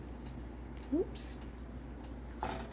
There's also something called old dog vestibular disease, which is like an inner ear like problem that makes them seem like they're drunk. Not seem, but like makes them act sort of drunk and wobble around and lose their balance. But that usually, I think, like they're called vestibular attacks. Those take a couple days to resolve. And for her, I just need to give her a little bit of food. And she's fine. So I think it's more like she has a very low blood sugar, which is the opposite of diabetes because she's producing too much insulin. Or that's the likely reason. It might just be because she's old. She needs to eat more. But yesterday I woke up with her. She tripped when she got out of bed, and then her head was sort of like weaving back and forth. But then I gave her some food and she was fine. So I think it's a hypoglycemia type thing. But yeah, she's an old pupper. It was tasty. Just browsing cooking. Alright. Yeah, I only just threw the tomatoes in, so I'm gonna let it simmer for a while. I have so much patience. I'd rather food be delicious and perfect. I'll put the time in. Yeah, this is the first time I've ever made shakshuka. It was that viral TikTok. That viral TikTok of that lady that was talking about how like she doesn't have kids, so she can like, and she's like, I think it became viral mostly because Matt Walsh watched it or something and like talked about how we need to start like hitting women on the head again like cavemen and drag them back to their cave to have children, I guess. He's a real winner. Not sarcasm, but the one where she was just talking about how she like was hungover and she didn't have any plans for the weekend and just clearly had money, so she was gonna learn how to make shakshuka and then make it, and that was like her biggest accomplishment for the next few hours. And I remember looking up shakshuka a while before this, so I knew what it was, but I forgot. And then I googled it, and I've just been thinking about it ever since. I don't even need to like chop these tomatoes up more. They're pretty separate. Yeah, I wish I had some roommates. I'd be inclined to say it isn't hard, but I don't feel like I should be setting such a threshold. It seems like a very just it's a very throw together meal. You are probably supposed to be hungover while making this. It certainly matches that kind of food. I mean, in England, they found the bacon buddy, I think it's called, is the best hangover food to exist, which is like a really good bread with butter and bacon on it. And bacon in England is like a bit more substantial than here in the US. Like, this seems like a very good hungover food. Basically any food that has a lot of oil in it and carbohydrates, I think.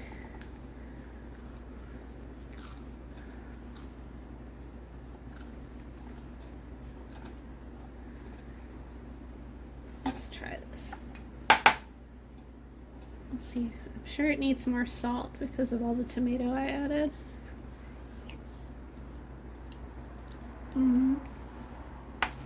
Way more salt. It's good though. This is such a tiny ass thing.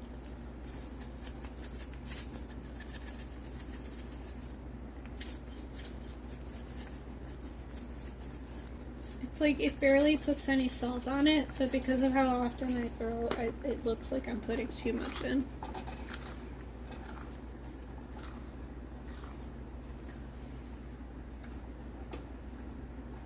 Yeah, the more I simmer this, the thicker it'll get.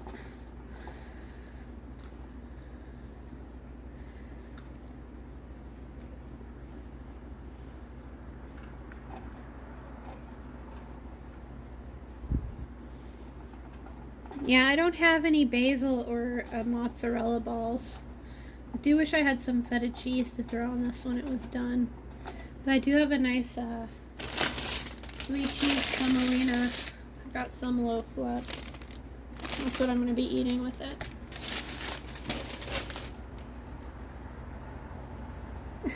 Alright, go wash that color out of your hair. Yeah, I'm fine with it simmering for as long as I can if it's going to make it really well. Just the longer the better, in my opinion. So yeah, we're in agreement there.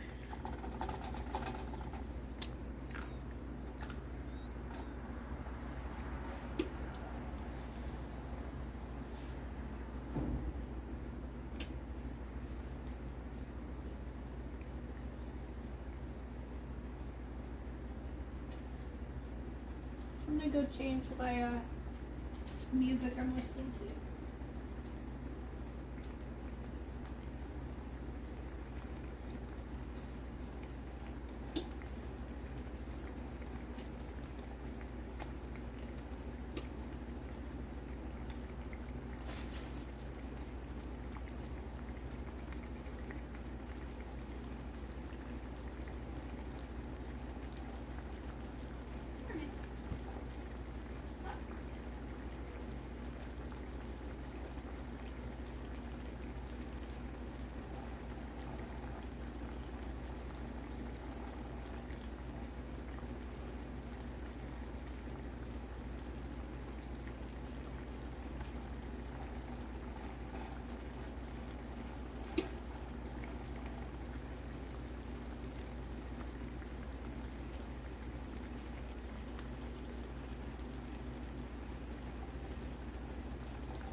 Oh yeah, I have harissa.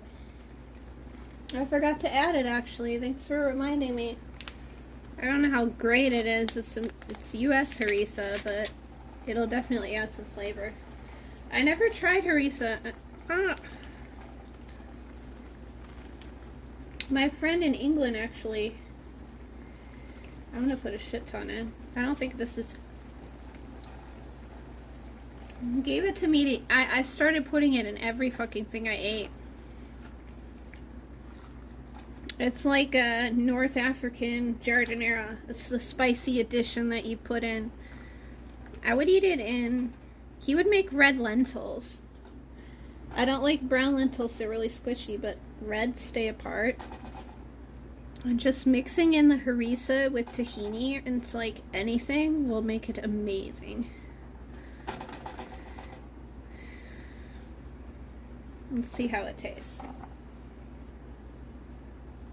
I bet I need to put more in because this is like harissa dressing. I don't think it's harissa solid.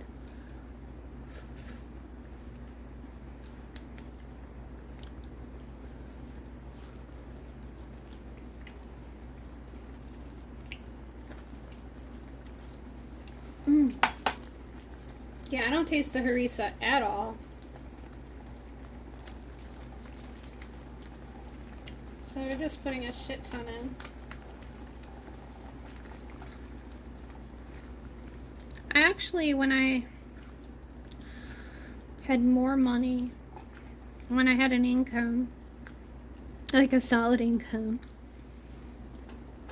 I did get some Nando's dressing. I should try making some, I have this bullshit. I think I had Nando's, no, maybe just once.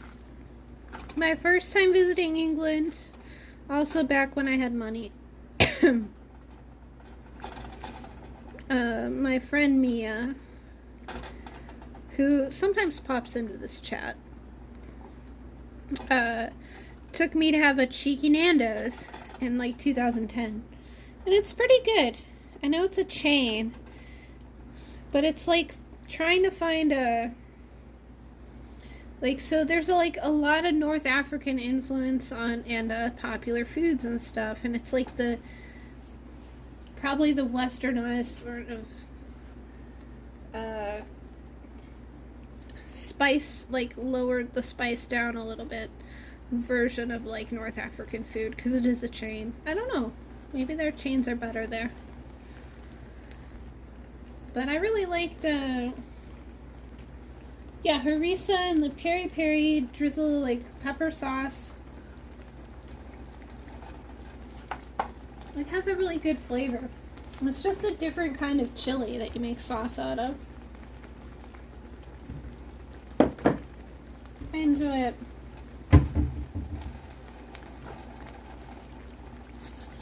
And add a little bit more salt.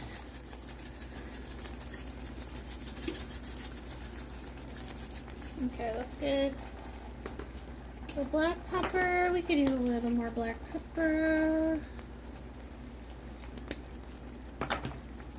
A little bit more paprika. A little bit more cumin. Okay.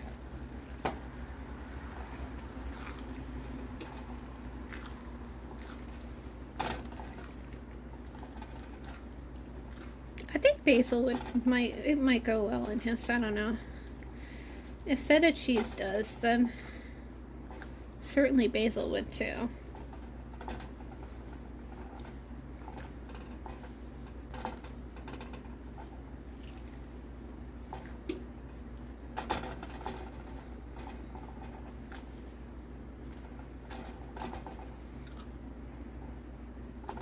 Okay.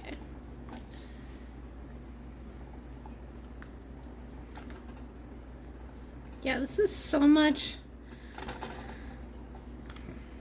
You know, I forget how nice it is to make your own tomato sauce. And it always seems so daunting when it's not, especially when you have like canned chopped tomato or box chopped tomato.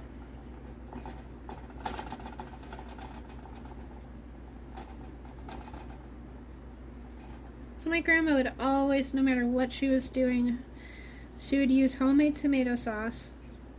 I never liked it because it had, before I stopped eating bacon, I still didn't like it. I love bacon, but I don't like it in a sauce because it doesn't maintain its crispiness. It gets sort of chewy, and it's no longer worth the flavor for that extra like chewy element that sort of surprises you, in my opinion.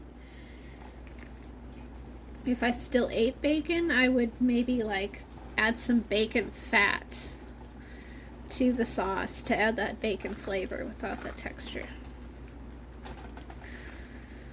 But other than that, there was nothing really wrong with her sauce.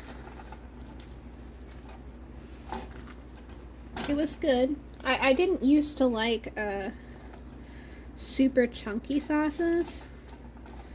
I had a lot of texture issues with food as a child.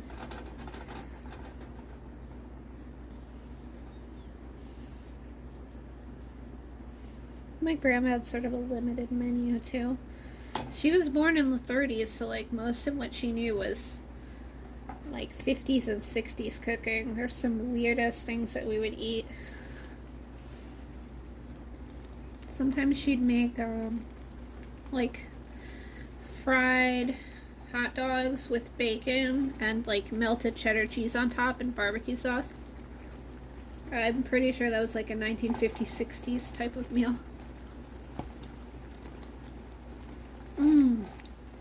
Oh my god. That is like the most delicious tomato sauce I've ever had. Oh my god. Oh my god.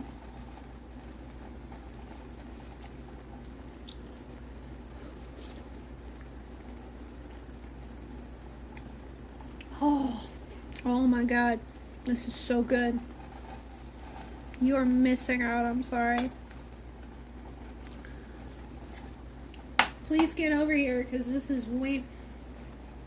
I did this drink I only got a little bit of wine. I just drank like half of this, because I already drank half of it the other night. But I haven't drank in a while, so it's hitting me just enough to make me want like some nice fatty, I'm not drunk at all, but I want drunk food.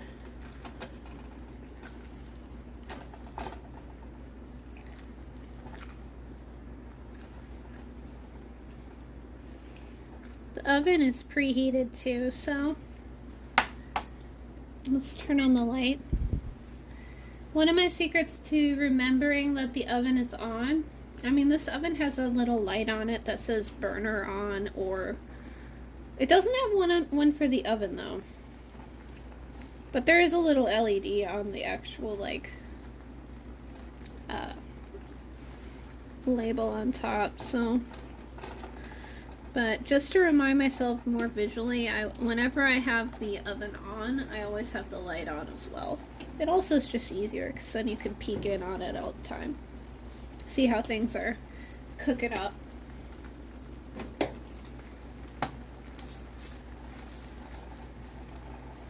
Oh wait, I already have my eggs out. They're just over here.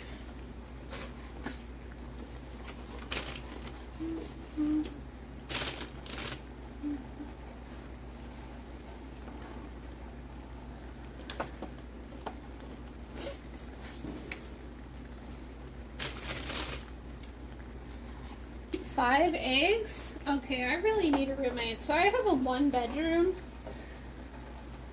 But like I only use my bedroom for sleep. Maisie sleeps on the other side of my bed, and we spend 8 hours in there maximum every day. Though the one time I put my like self up on like some roommate site, this guy the only person that messaged me was like, can I fit my queen size bed and my like giant ass TV in this shared bedroom? It's like, okay, no. It's like a dorm, but it's still like a better situation because I'm also a night owl, so you'll probably have the room to yourself for the night.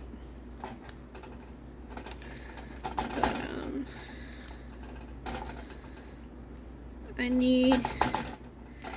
I also learned how to cook from, like, my grandma would cook for me, my mom, my grandpa, and herself. She barely ate though, but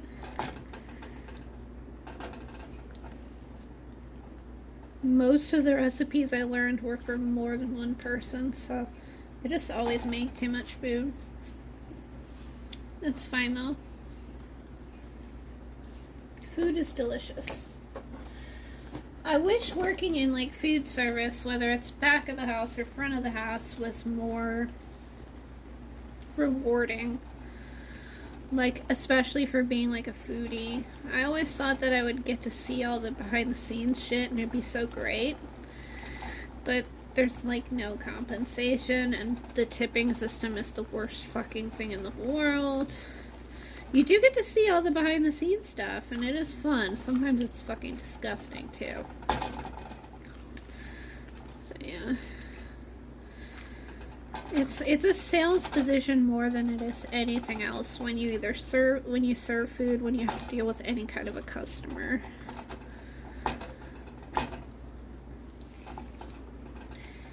I worked at a sushi place. I learned a whole lot about how cooking stuff worked, and it was like the most like Frogger-esque job for the least reward that I had ever had, but it was also great for my ADHD. Like, I didn't think about the time passing when I was literally like losing my hair and going gray, like forgetting about one table after another.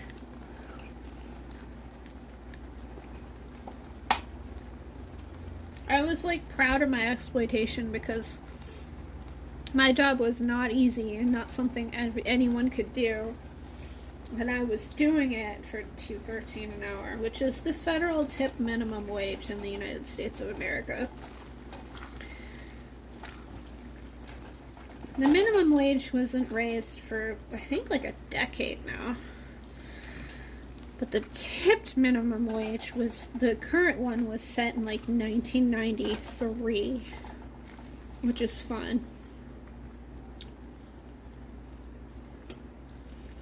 And I didn't even know that, because when I was a server in Chicago, ironically enough, I applied to grad school so I didn't have to be a server in Chicago again, and the first job I got after I burned out from grad school was working at a restaurant, but I didn't know $2.13 was the minimum wage, because even in Chicago it was like $4.50 when I worked in 2009 and 10, I think? No, 10, just 10.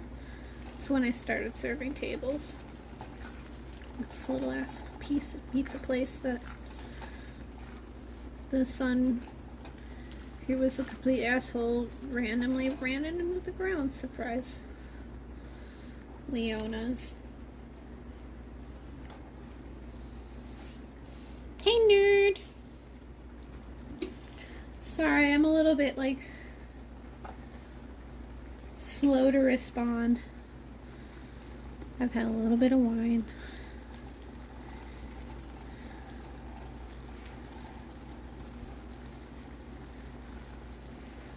I'm just letting this simmer for as fucking long as I can, because it's just getting better and better the more it simmers.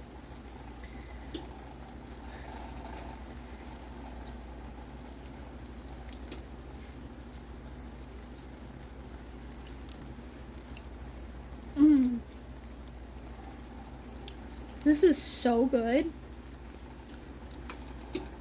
I know I put a lot of olive oil in at the beginning, but that is enough. Having that much olive oil just present all throughout the sauce gives it a much more savory, complex flavor. I just love olive oil.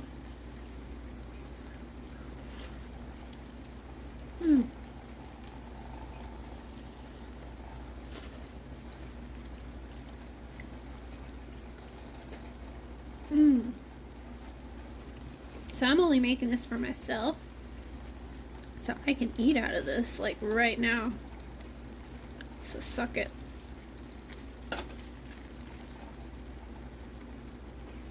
I'm not touching the bottom either with this metal spoon. I know how bad it is.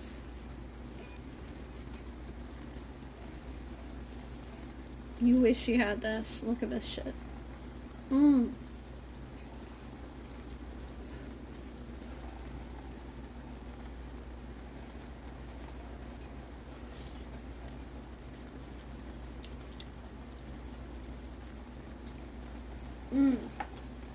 Yeah, it doesn't matter if I don't eat. I'm not going to eat all this today. I mean, I might. I could. I would not be opposed to it. But I can also save it and have it as a really nice pasta sauce or dip for grilled cheese. This is choice. That red pepper, I don't think you could place it if you tried this like right now. Like, it adds a complexity to the flavor.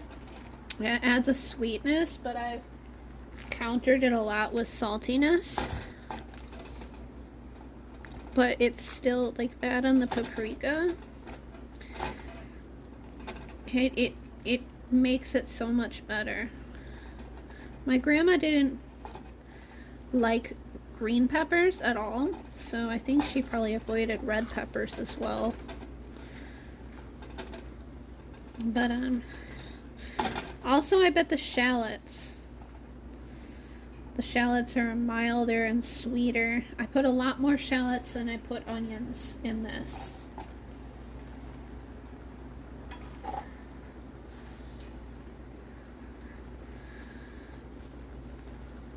Uncle Roger converted me.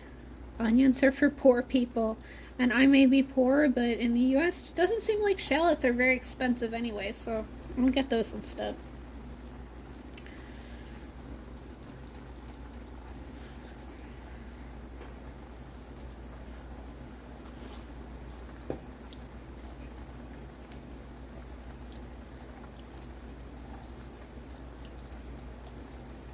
Ah, this is so good.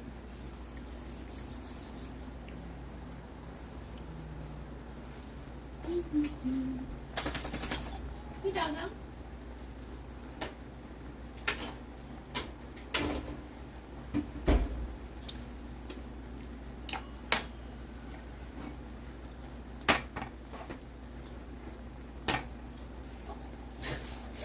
You didn't see that. I can't open a fucking egg. I just washed this fucking board. Oh, I've got egg all over it. Of course.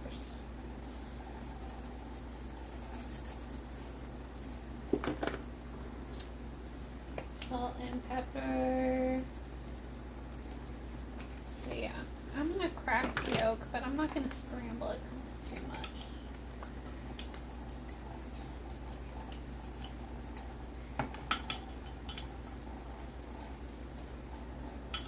Don't have to do too much to scramble it, to be honest.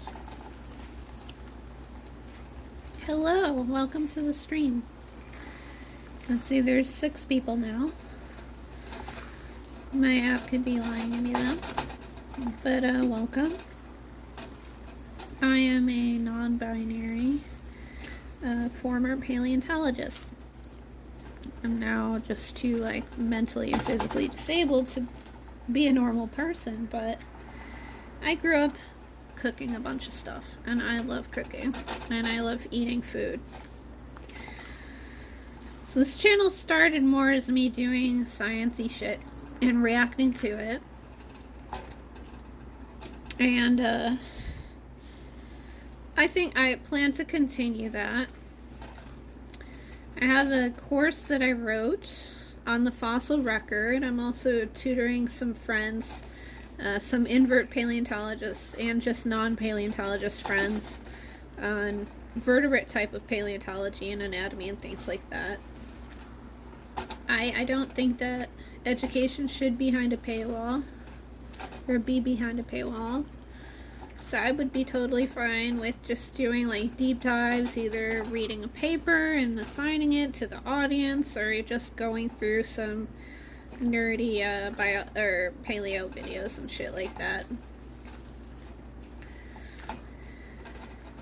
My background in paleontology in particular, the research that I did for my master's was actually Pleistocene stuff. I'm not a big Pleistocene fan. I like things the older the better, and Pleistocene is the epoch before the current one. So it's not very far in the past at all, but it was during the glacial maximum. It was from like a bunch of cave material in eastern Oklahoma, and it was pretty much for the most part mammalian stuff. So mammalian and Cenozoic era of paleontology was where my research was, but what I like to do within paleontology is fossil prep, which I also can't really do very well anymore. Without the really good tools that exist that reduce the amount of like hand-arm vibration syndrome, which is like a fancier carpal tunnel for people that work with that kind of stuff, like any kind of electronic tool that sort of vibrates your hand. Which isn't good when you have like your joints are not getting better as you get older because you have a connective tissue disorder. And so like you don't want to start having your fingers dislocate or have nerve problems with them, like sort of thing. Anyway.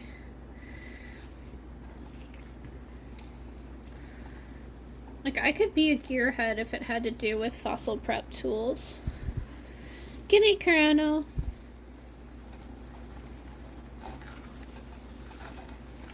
There's the German tools, and they're like the only like fossil prep tools that are made for HW. I think that's like what the models we would call them. HW German tools, like the white collar and the something. We had like nicknames for them, but they were like the 1200 and the 1400 and stuff like that. The stuff that you do for fossil prep is actually, it's not like a dentist drill, though it sounds like it, but it's more like a tiny mini pneumatic jackhammer. There's lots of different brands and all that. There's microjack, but like it started as a lapidary type thing, so like rock carving. But HW German tools is like the ones that are actually made with fossil preparation in mind, because when you spend much longer, like 6 to 7 hours a day longer with our just working on things with that thing on, so the less vibration there is, the better. They're really well made. Oh, but they're like made by one guy in his basement in Germany, and so like new ones on the market aren't. They're like the Hattori Hanzo of fossil prep tools. Kill Bill reference. This is so good.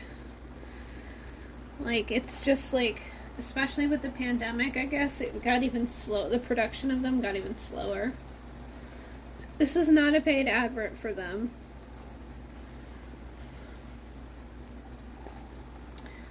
But, like, yeah, there was no way to even, like, even with the funding, there was no way to get, like, one of their tools. It made me so sad, because I just couldn't do the amount of work that was required with the other tools, because they were literally, like, destroying my hands and the nerves in my arm.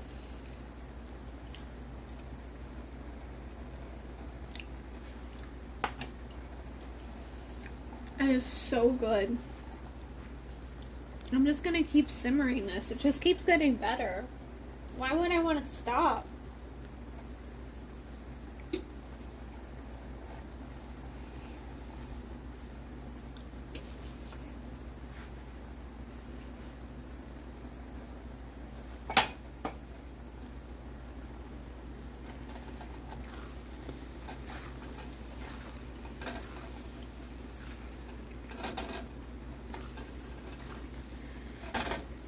But yeah, I'm also, like, I'm a former scientist, but I'm gonna say something heinous. But, I blame Hasanabi offline for this, but I have a Kick account. And I only have a Kick account because it's the same handle as my handle here. But I only have it because I want to, like, rewatch the X-Files and do commentary to it, and it's, I'm assuming, the same kind of place as Twitch, where it will save every broadcast that I do as a VOD, which is very helpful to me, because otherwise if I record each one and then post like clips on YouTube to like get past the copyright type stuff for watching a television show, it would just take so much fucking time. But as long as because there's like some friends in the Hasnabi offline chat that were playing Doctor Who, and if that can be allowed, which is fucking insane because BBC goes wild for any Doctor Who like licensed shit. It was not on Netflix for terribly long, I don't think. So yeah, I can probably do X-Files pretty fine on there. And then like upload like highlights and shit from that. So I think that one's called Prof Ka actually on Kick. It might be added from Master Ka. Yeah, it might be Prof Ka on Kick.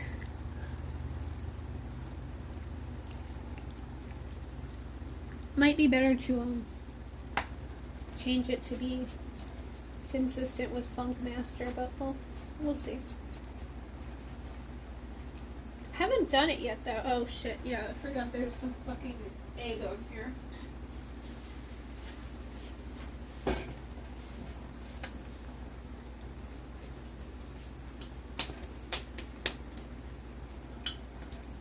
But I've been meaning to rewatch the X-Files, and I think now that I have a few science degrees and positions and research under my belt, it'd be worth a relook. Because I actually, when I was in high school, my teacher in like freshman year, so 9th grade, I found out she was a big X-Files fan. And I was too, and then I don't know if she, no, I think I found it at the library in like the new book section. There was a book about the science behind the X-Files written by one of the original science advisors for the show, and this was in 2000 or 2001. And I told my teacher about it because it pretty much taught you like all the basics of biology that I ended up needing to know for that entire year of biology. Like I learned it all reading this one book in one night, which is a little wild about the low standards of public school. But yeah, she got excited about it, and like ended up next year the author came to speak at our school. And turns out she's a really great writer, and I enjoy reading her stuff, but she's not a very good orator. And like when everyone was like, oh my god, that was the most boring assembly we'd ever had, I didn't really bring up how it was my doing afterwards. It wasn't a bad talk. Just from what I remember, I think she gave her regular old like 2 adults like conference talk, and not like trying to make it remotely super interesting because your audience is like 14 to 18 years old. I feel like that's probably what it was, because like I remember it was just not easy for anyone with even minor ADHD to think about what she was saying. Oh my god, this just keeps getting tastier and tastier. I wish y'all could taste this.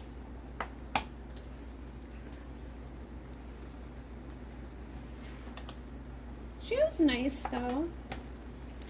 So the book is called The Science Behind the X-Files. I forget what her name was.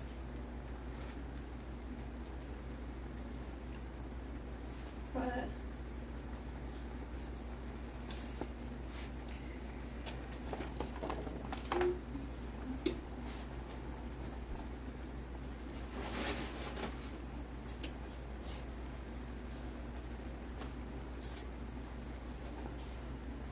so much egg on this, and I just cleaned it. Angry. It feels like snot.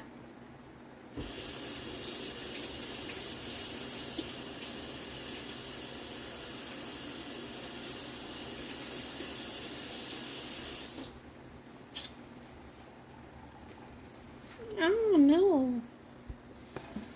Why am my phone wants to like my phone wants to like install updates right now. It's like, bitch, I'm streaming.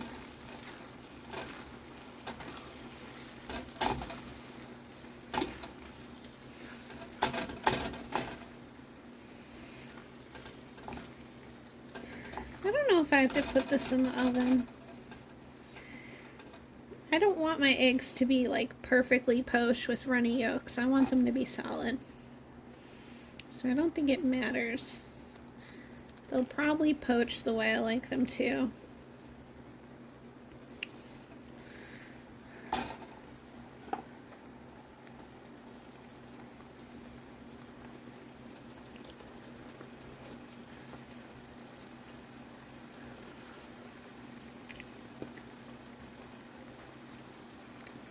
Keeps being amazing because it just is. It's so good.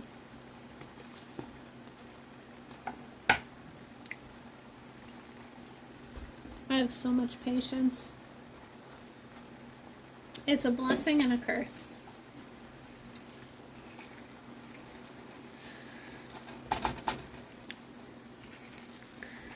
So I guess for these ceramic pans are bad for so much stuff, but they're actually pretty good for sauces. Nothing is burning to the bottom. Oh my god, is that a fuzz? It's probably all of the olive oil I put in first, but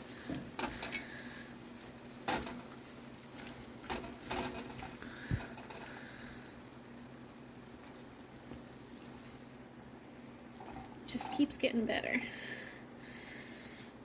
Yeah, not the best for eggs unless you use a lot of butter.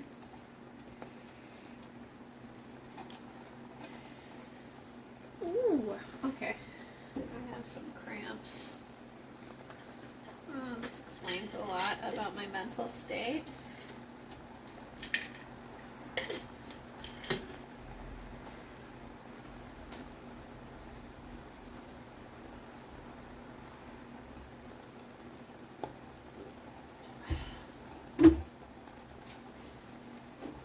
I'm fine with just roasting this sauce for forever because it just keeps getting tastier the longer it roasts.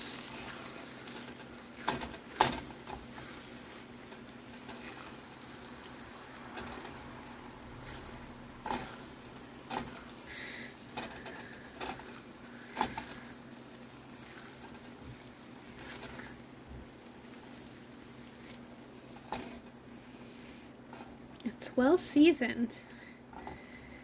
I don't know if it's accurately seasoned, but it's using the right seasonings. I don't know about the ratio.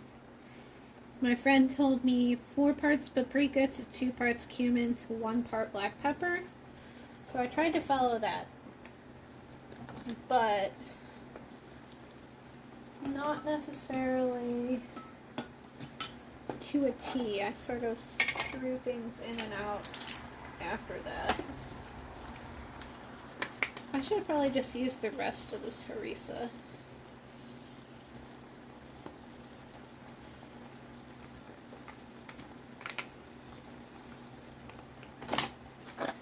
Should use that. Yeah, it says marinade on it. I should try that out.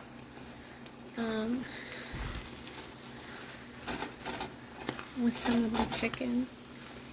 I had a huge thing of chicken, so I had to defrost the whole thing because I didn't partition it before I froze it. And so now I need to cook a lot of chicken at once. And I have a bunch of simmer sauces. And I have some Thai basil left. It's a lot of it has wilted, but I can probably get one more single like batch of it left.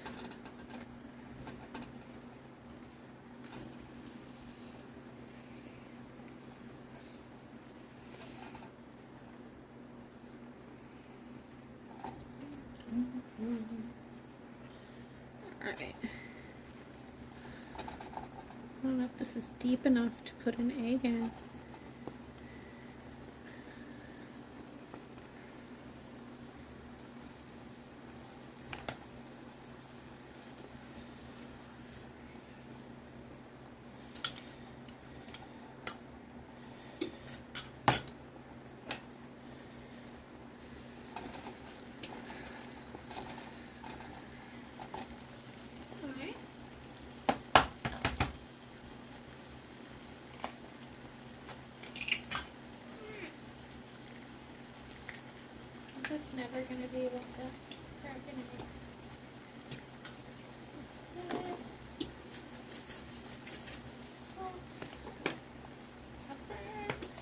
get some white pepper.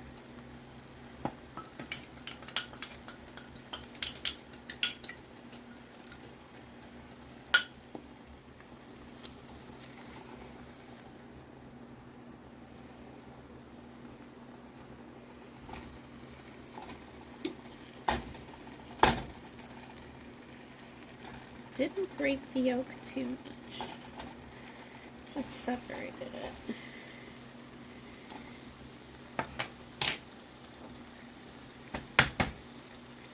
Hear that? Like the flat surface technique for cracking eggs, and now I'm fucking it up. Can't do it, damn. I can't crack an egg. It's just, it's like the curse. Like a monkey paw curse.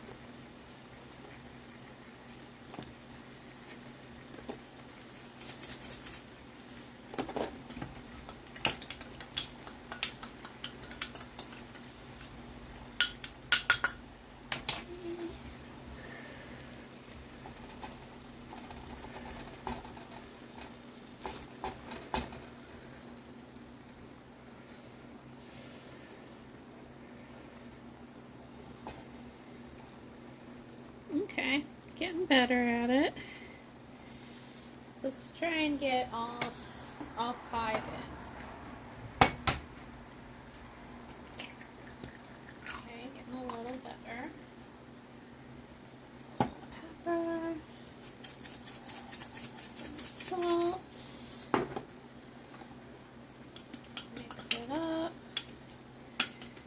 Not too much.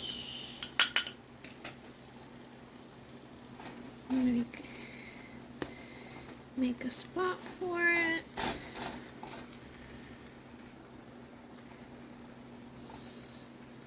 Okay.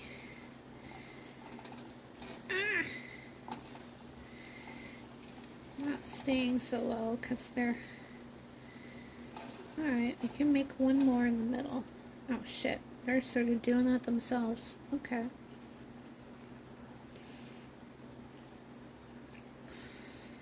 Alright, I guess it's gonna be 4. Let's see how well they poach when I put the non-really well-fitting lid on. Probably gonna have to throw it in the oven for a little bit. Yeah, I can't put more. It's still gonna slap though. I already know the sauce is really good.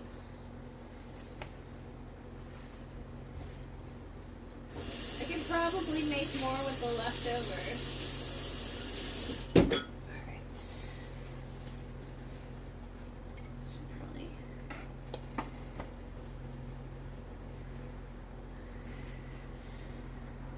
The first 2 look a bit sloppy. Yeah, I don't care how it looks. I'm not impressing anyone. I don't like my eggs I like the yolks mixed in a little bit.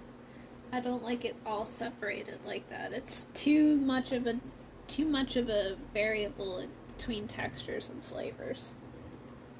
So I'll crack the yolk a little bit.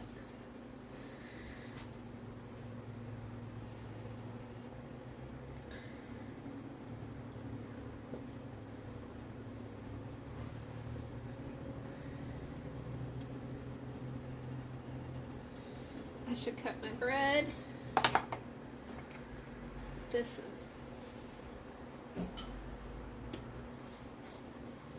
Let's see.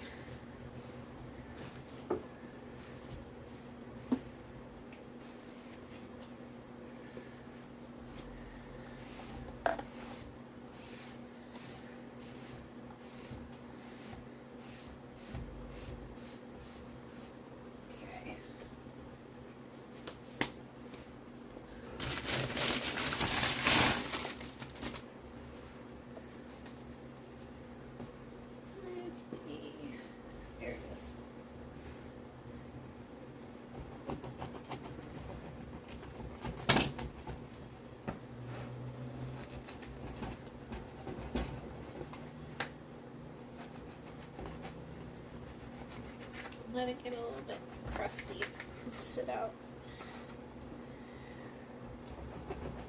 I ate so much of this bread in anticipation. I'm sort of sad that I don't have more bread to eat this way. This bread is really good.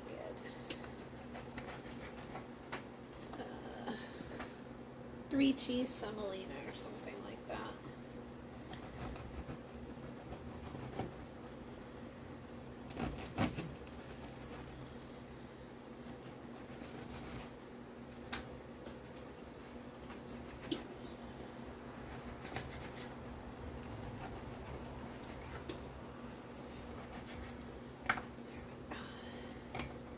Alright. Oh, you can't even see it.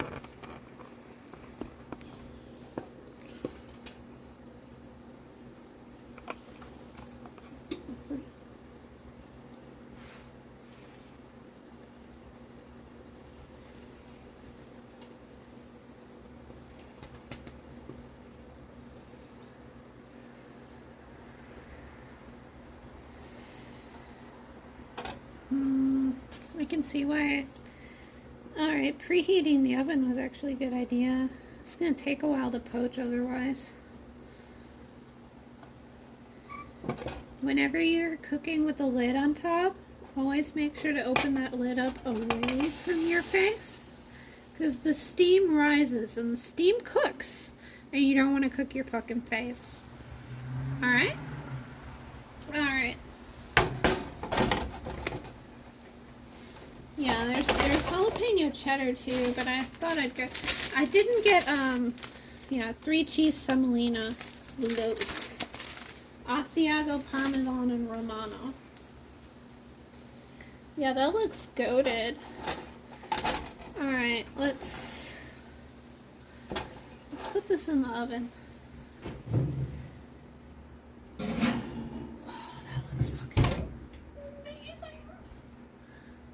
It's in there for $3.75.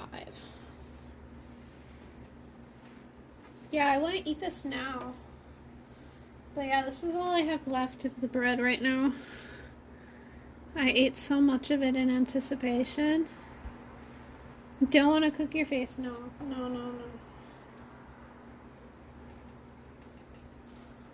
Steam is a great way to cook things. Just don't cook your face. Like, there's always that thing in chemistry lab where you don't stick something, you don't stick your nose directly in something and inhale, because that's how you kill yourself, by inhaling like a acid or a base that's just very volatile. But so you have to waft the smell over to yourself so you can sort of smell it. That's sort of the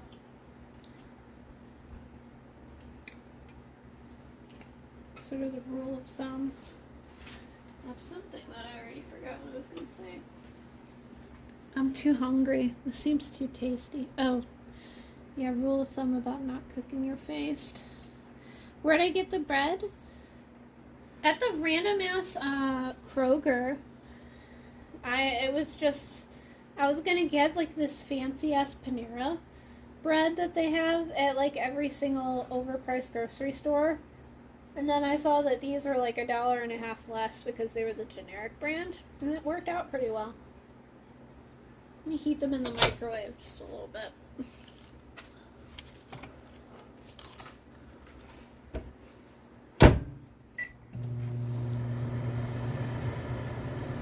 So yeah, they're out in Oregon. The Krogers are Fred Meyer's.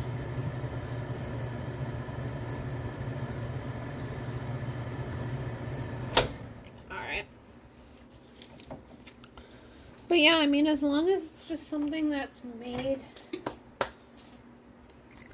maybe not even by hand. Like, when I worked at Panera, like, you already had to make every single baked good in that store every night. And so, like, the idea of making the dough on top of baking everything is too wild. So I didn't make the dough, but everything was still fresh baked, though. It was raw. And then you had to put it in, like, the proofing room, which is, like, humid and heat that made the yeast really like eat the sugars in the bread and puff the bread up. Or baking it in these huge creepy ovens that, like, when you see those racks of like pastries and stuff that are in like the back of a restaurant, they cooked like 4 of those racks at a time. It was wild. You could like walk into it, and I was always afraid the door would close on me and I would cook myself.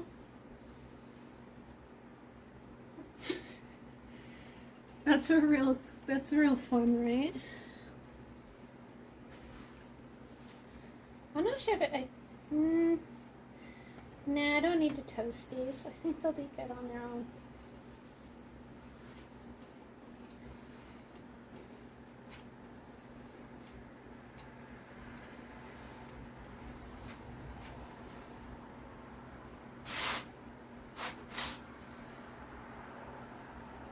Yeah, the eggs are poaching much better in the oven. I'm pretty sure these are oven safe. That's what they were advertised as. They just look like shit. You just can't scrub this shit off. Sucks.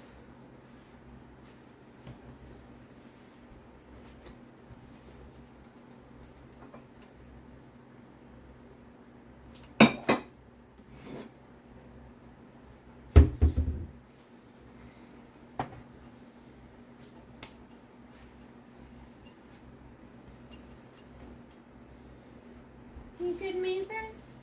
Hey, Snooze.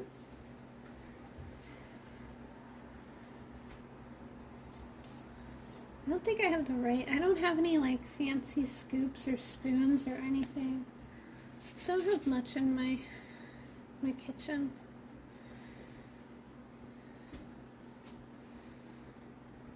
I could use a nice big scoop.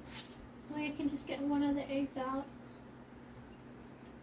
I think they're fully cooked, but yeah, it's like a quiche. I don't mind it being fully, like, hard cooked. I prefer it that way. As long as it's nice and like golden brown on the top.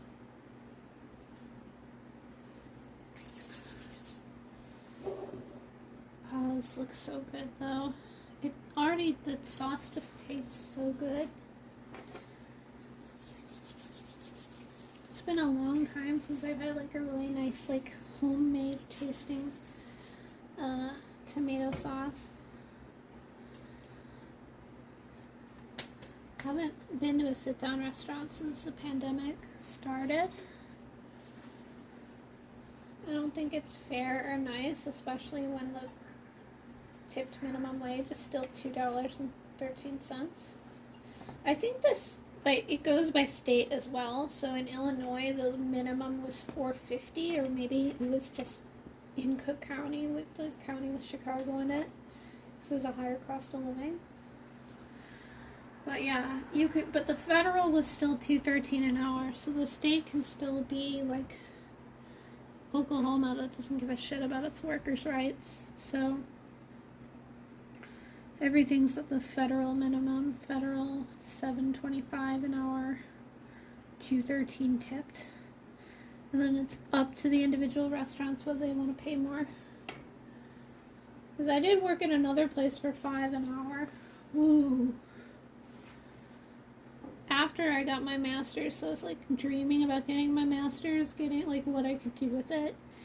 When I was applying to all these programs and working for $4.50 an hour, and then like I burned out so bad, and there were no jobs, and there's still not many jobs in paleontology.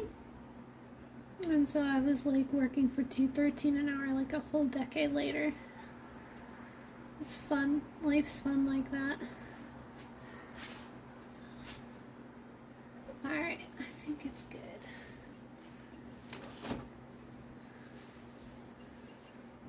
Alright. Oh, yes. This shit. Holy fuck, holy. Alright.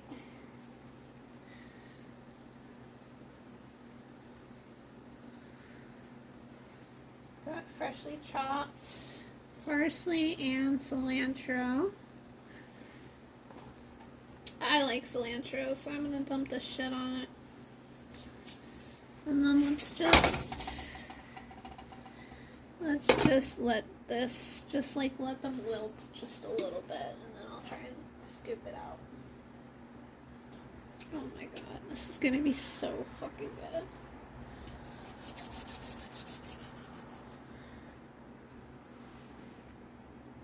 So yeah, let's just steam those spices a little bit.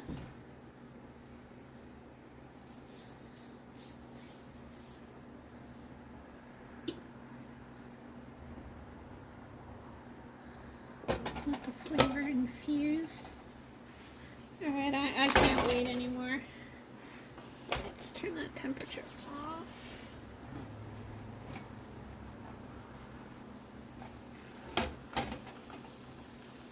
Oh my god, look at that. Will you fucking look at that? Oh my god.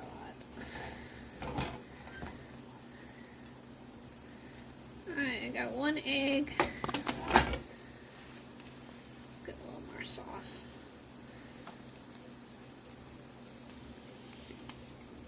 And then some bread. Let's get some of the egg out so I can eat it with the bread. So here's what the egg looks like.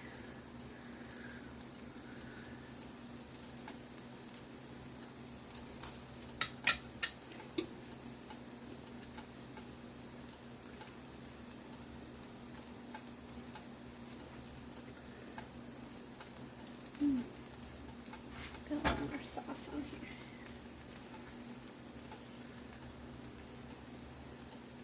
It's hot. I need to let it cool off a little bit.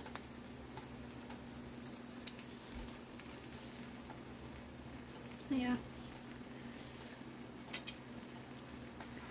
Sort of a cracked yolk, hard poached eggs in tomato sauce, basically, with a lot of spices and harissa paste and olive oil. Thanks for the stream. Or thanks for the stream. Thanks for the follow. I am distracted by this delicious meal I just made. But it's so hot, I gotta wait to bite into it or I'm gonna hurt myself.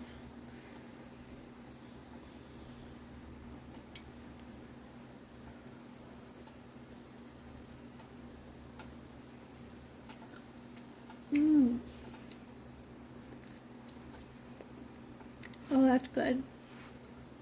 I am very happy.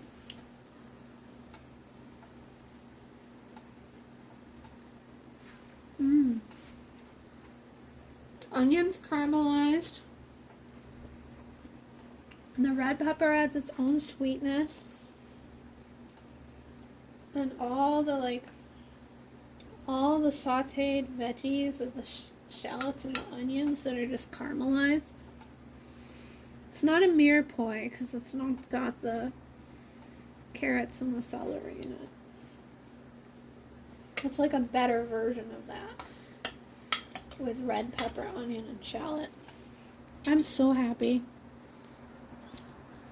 Thanks for joining us. I'm pretty much done because I gotta go eat this, and I'm not gonna eat this. This is not a mukbang stream. Maybe in the future I'll be brave enough, but I have a delicious bowl of this and a whole bunch more to eat.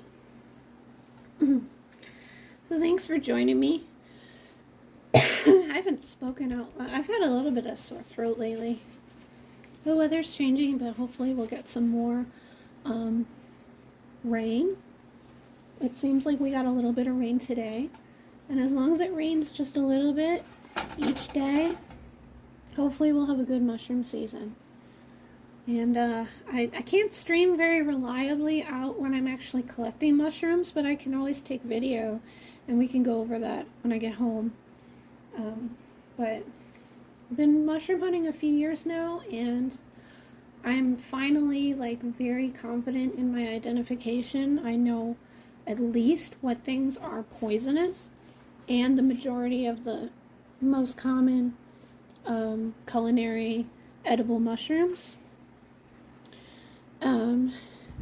Yeah, I've tried it before, and then when I like look back on my stream, it just says like there's not even any like VOD at all, because like there was just no signal.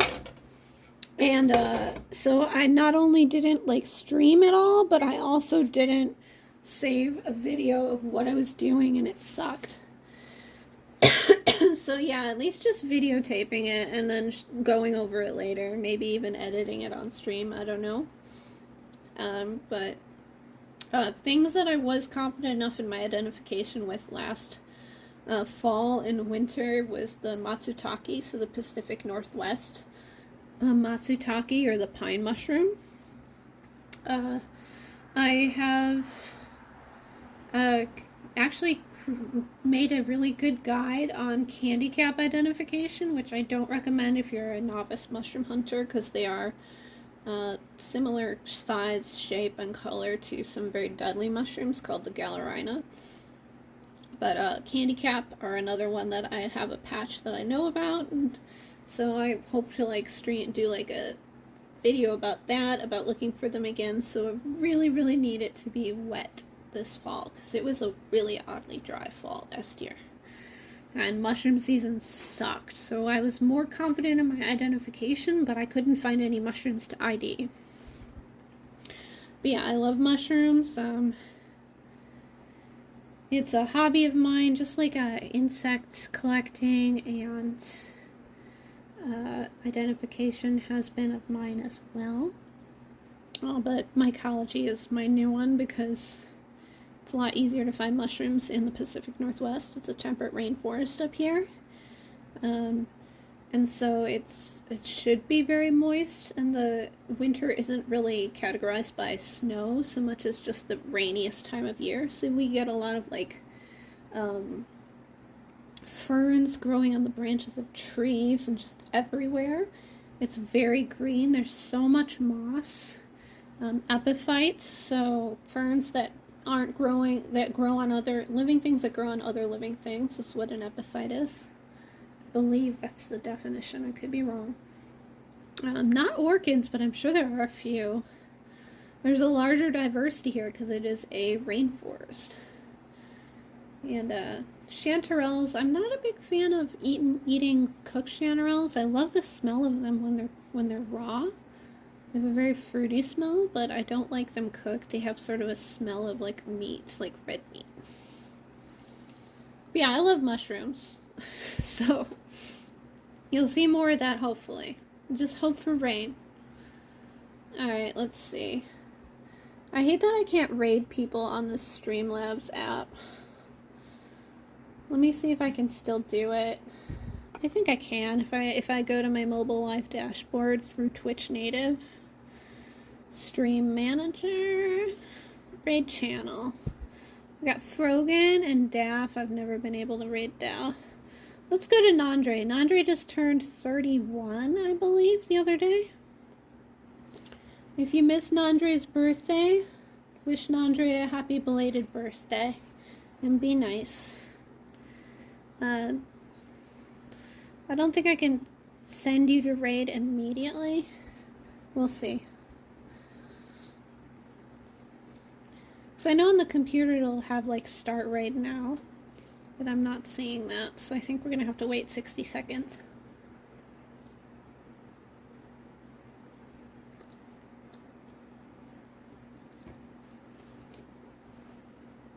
Nandre's a funny, chill guy. I don't know if it's his dog or someone else's in his house's dog, but he has a really cute dog. Sort of spotty, houndy dog.